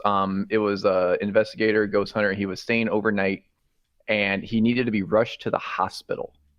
He was 37 years old. He was found with a self-inflicted stab wound to the chest. Why he stabbed himself? No idea. We just don't know, but it adds a nice little layer here. Yeah, more intrigue. More intrigue into the house. Yeah, but he did pass away. So did he? Yeah. Well, that is. Well, rest in peace, man. Yeah, exactly. That's wild. Wait, did he pass away? It doesn't say actually. Well, it didn't say when the one thing that I saw with it. So I would assume he probably didn't because of this. You think that would be something? Surviving would be something, because I can see if he passed away, that's not something that they put in there just as respect. But if he survived, I don't see any reason why they wouldn't say he survived. So not having something in there leads me to the idea that he passed. Well, if you passed, rest in peace. If you're still alive, I hope you're doing good, bro. Could you tell us? But see, that's also another thing. Why he stabbed himself, we simply don't know. However, it does add intrigue to the house. Why wouldn't we know? If he's alive, why wouldn't he say? So this said it was on November 7th. Was when this was. Let's see. Or wait, no, was that the? Okay, that was okay. So November 7th. Visitor was rushed to the hospital after a self-inflicted stab wound. Let's see, house is familiar site. I think that's a lot of this is. Here we go. So, I'm just reading. Sorry. Yeah, no worries. We'll talk. You read. We'll talk. Yeah. Go ahead. But regardless, I think for the most part, what it sounds like, unfortunately, we can't say that. Whether or not it's spiritually occupied, which that's the unfortunate part about this episode. There's a lot of things that we couldn't do that was the whole reason for the podcast, but I still enjoy being able to tell these stories that we would normally not be able to get to. Let us know what you think about this episode. Message us on Instagram, on any of the posts, comment on the YouTube video about it, or send us an email what you think, because if you enjoy this episode and how we went about it, that will allow us to open up more, and we can actually do more of these episodes and tell more stories of haunted houses that have really crazy stories that we otherwise wouldn't be able to tell you. It's just we might not be able to get to. Yeah, we just wouldn't be able to have the investigation, but we could tell you the story of it and investigate or interview other investigators. Okay. Sorry to cut you off, man. So it says Robert Larson, Laursen Jr., 37, of Rhinelander, Wisconsin, was one of these visitors. Yeah. He arrived with a group of friends for a recreational paranormal investigation, according to the Montgomery County Sheriff. From my understanding, he was alone in the northwest bedroom, and the rest of the party was outside. He called for help on their mobile two-way radios. Said the sheriff. His companions found him stabbed in the chest apparently. That's where this kind of intrigue comes in. Apparently, self-inflicted wound. Called 911. He was brought to a nearby hospital before being helicoptered to Creighton University Medical Center in Omaha. It still does not say. That's a little fishy. If it doesn't say whether he passed or survived, that's weird. Yeah. Let's see here. I would guess he probably survived. Honestly, it would have been all over so and so go explores and passes away. I'm sorry, but that stuff would be all over the internet. This says 40. This says Robert Larson is 43 years old, born on February 3rd. So that's he's alive at this point. Is what it looks like. Weird. So, alrighty. Well, anyway, Yeah. Cool little thing to add to Weird, it. But weird happening there. Weird happenings. But yeah. So in other words, that's gonna wrap up episode 7 of the Villisca Ax Murder House. Let us know what you guys think. Head up our handles, haunting_table at Instagram and Twitter to follow when this episode gets posted and when the YouTube episode gets posted. And then also just to follow around some cool pictures that we're going to post that we weren't unfortunately able to take ourselves, but it's cool stuff that has been taken of the building itself. Cool little things. Maybe even some pictures of like some of the suspects and stuff like that. So go ahead and follow those. And like I said, if you liked this episode and the way it's done, please let us know either by commenting on pictures or videos, pictures on Instagram or videos on YouTube. Let us know so that way, like I said, if this is something that you enjoy, we can continue doing this and we can make this a regular thing where we do episodes like this. But we're still, of course, going to heavily rely on our investigations because that's what we enjoy doing. That's we want to go there. We want to go there, and we will. Oh, yeah. We will. Whether or not you like this format is not going to change the fact that we're still going to go do investigations and bring the haunting table. That's the point. Yeah. So let us know what you think. If you do enjoy this, we will be able to fill more space. We will be able to fill more space because sometimes we can't get out to do an investigation, and we don't want to just put episodes out that you don't enjoy. So let us know. And then, you can do that with the haunting table, thehauntingtable@gmail.com. Send us any information on how to podcast better if you have any, or if you have any places you can get us into to do investigations. That would be fantastic. And also, if you feel extra generous and you want to help, produce these episodes so we can afford to go out, you can look up The Haunting Table or paypal.me/The Haunting Table, as well as a Patreon that Tyler will tell you about real quick. So, it is patreon.com. Anyway, /haunting_table. We had our first patron, by the way. He was in our $10 tier. We still got to get him some. What's the tier called? The $10 tier? I don't remember. Come on. I don't remember. Come on, man. You think I know these things? Yes. Yeah. What do you think? Like I made this or something? Yes. Jeez. No, he is. So it's Braden. He's actually one of my friends. $10 tier. He is a ghost hunter. Hey, Also, ghost boy. He is also a ghost hunter with us. Nice. He's gonna get some behind the scenes pictures, videos, that kind of stuff. But gotta give him the shout out. First patron. Hey, thanks. You are amazing. Appreciate Thank you so much. Yeah, go there. You can leave comments. You can leave notes and things that we will read off live. If you leave a note, we'll read it off. Something you want to say. Unless it's racist. You get a shout out. Unless it's obviously. Why? Some people are dumb. They gotta be. Obviously. You gotta explain. Yeah, but I'm also say, not dumb enough to read it on a podcast. That jury's still out. Anyway, give him a little bit of credit. Jeez. So regardless, that's gonna do this episode. Thank you so much, everybody, for coming by. Did I forget anything, boys? Did I forget anything? Do we want to show them the possible merch sweater that we're looking at? Like the logo that we're looking at for people to... We'll post that up in the YouTube video right here, right above me. Boom. Boom, boom, boom. Boom, boom, boom. Yeah, take a look at that. These are some of the ideas we have for some merch. If you have any ideas for merch or something you want to see, like if you have a phrase that you enjoy specifically that we do, let us know, and we will do that. But anything else that I missed, boys? Are we done? I think we're done. All right. I think. I don't know. Everybody, the Ghost Squad, until next time, stay safe and happy haunting. Haunting. Oh my God.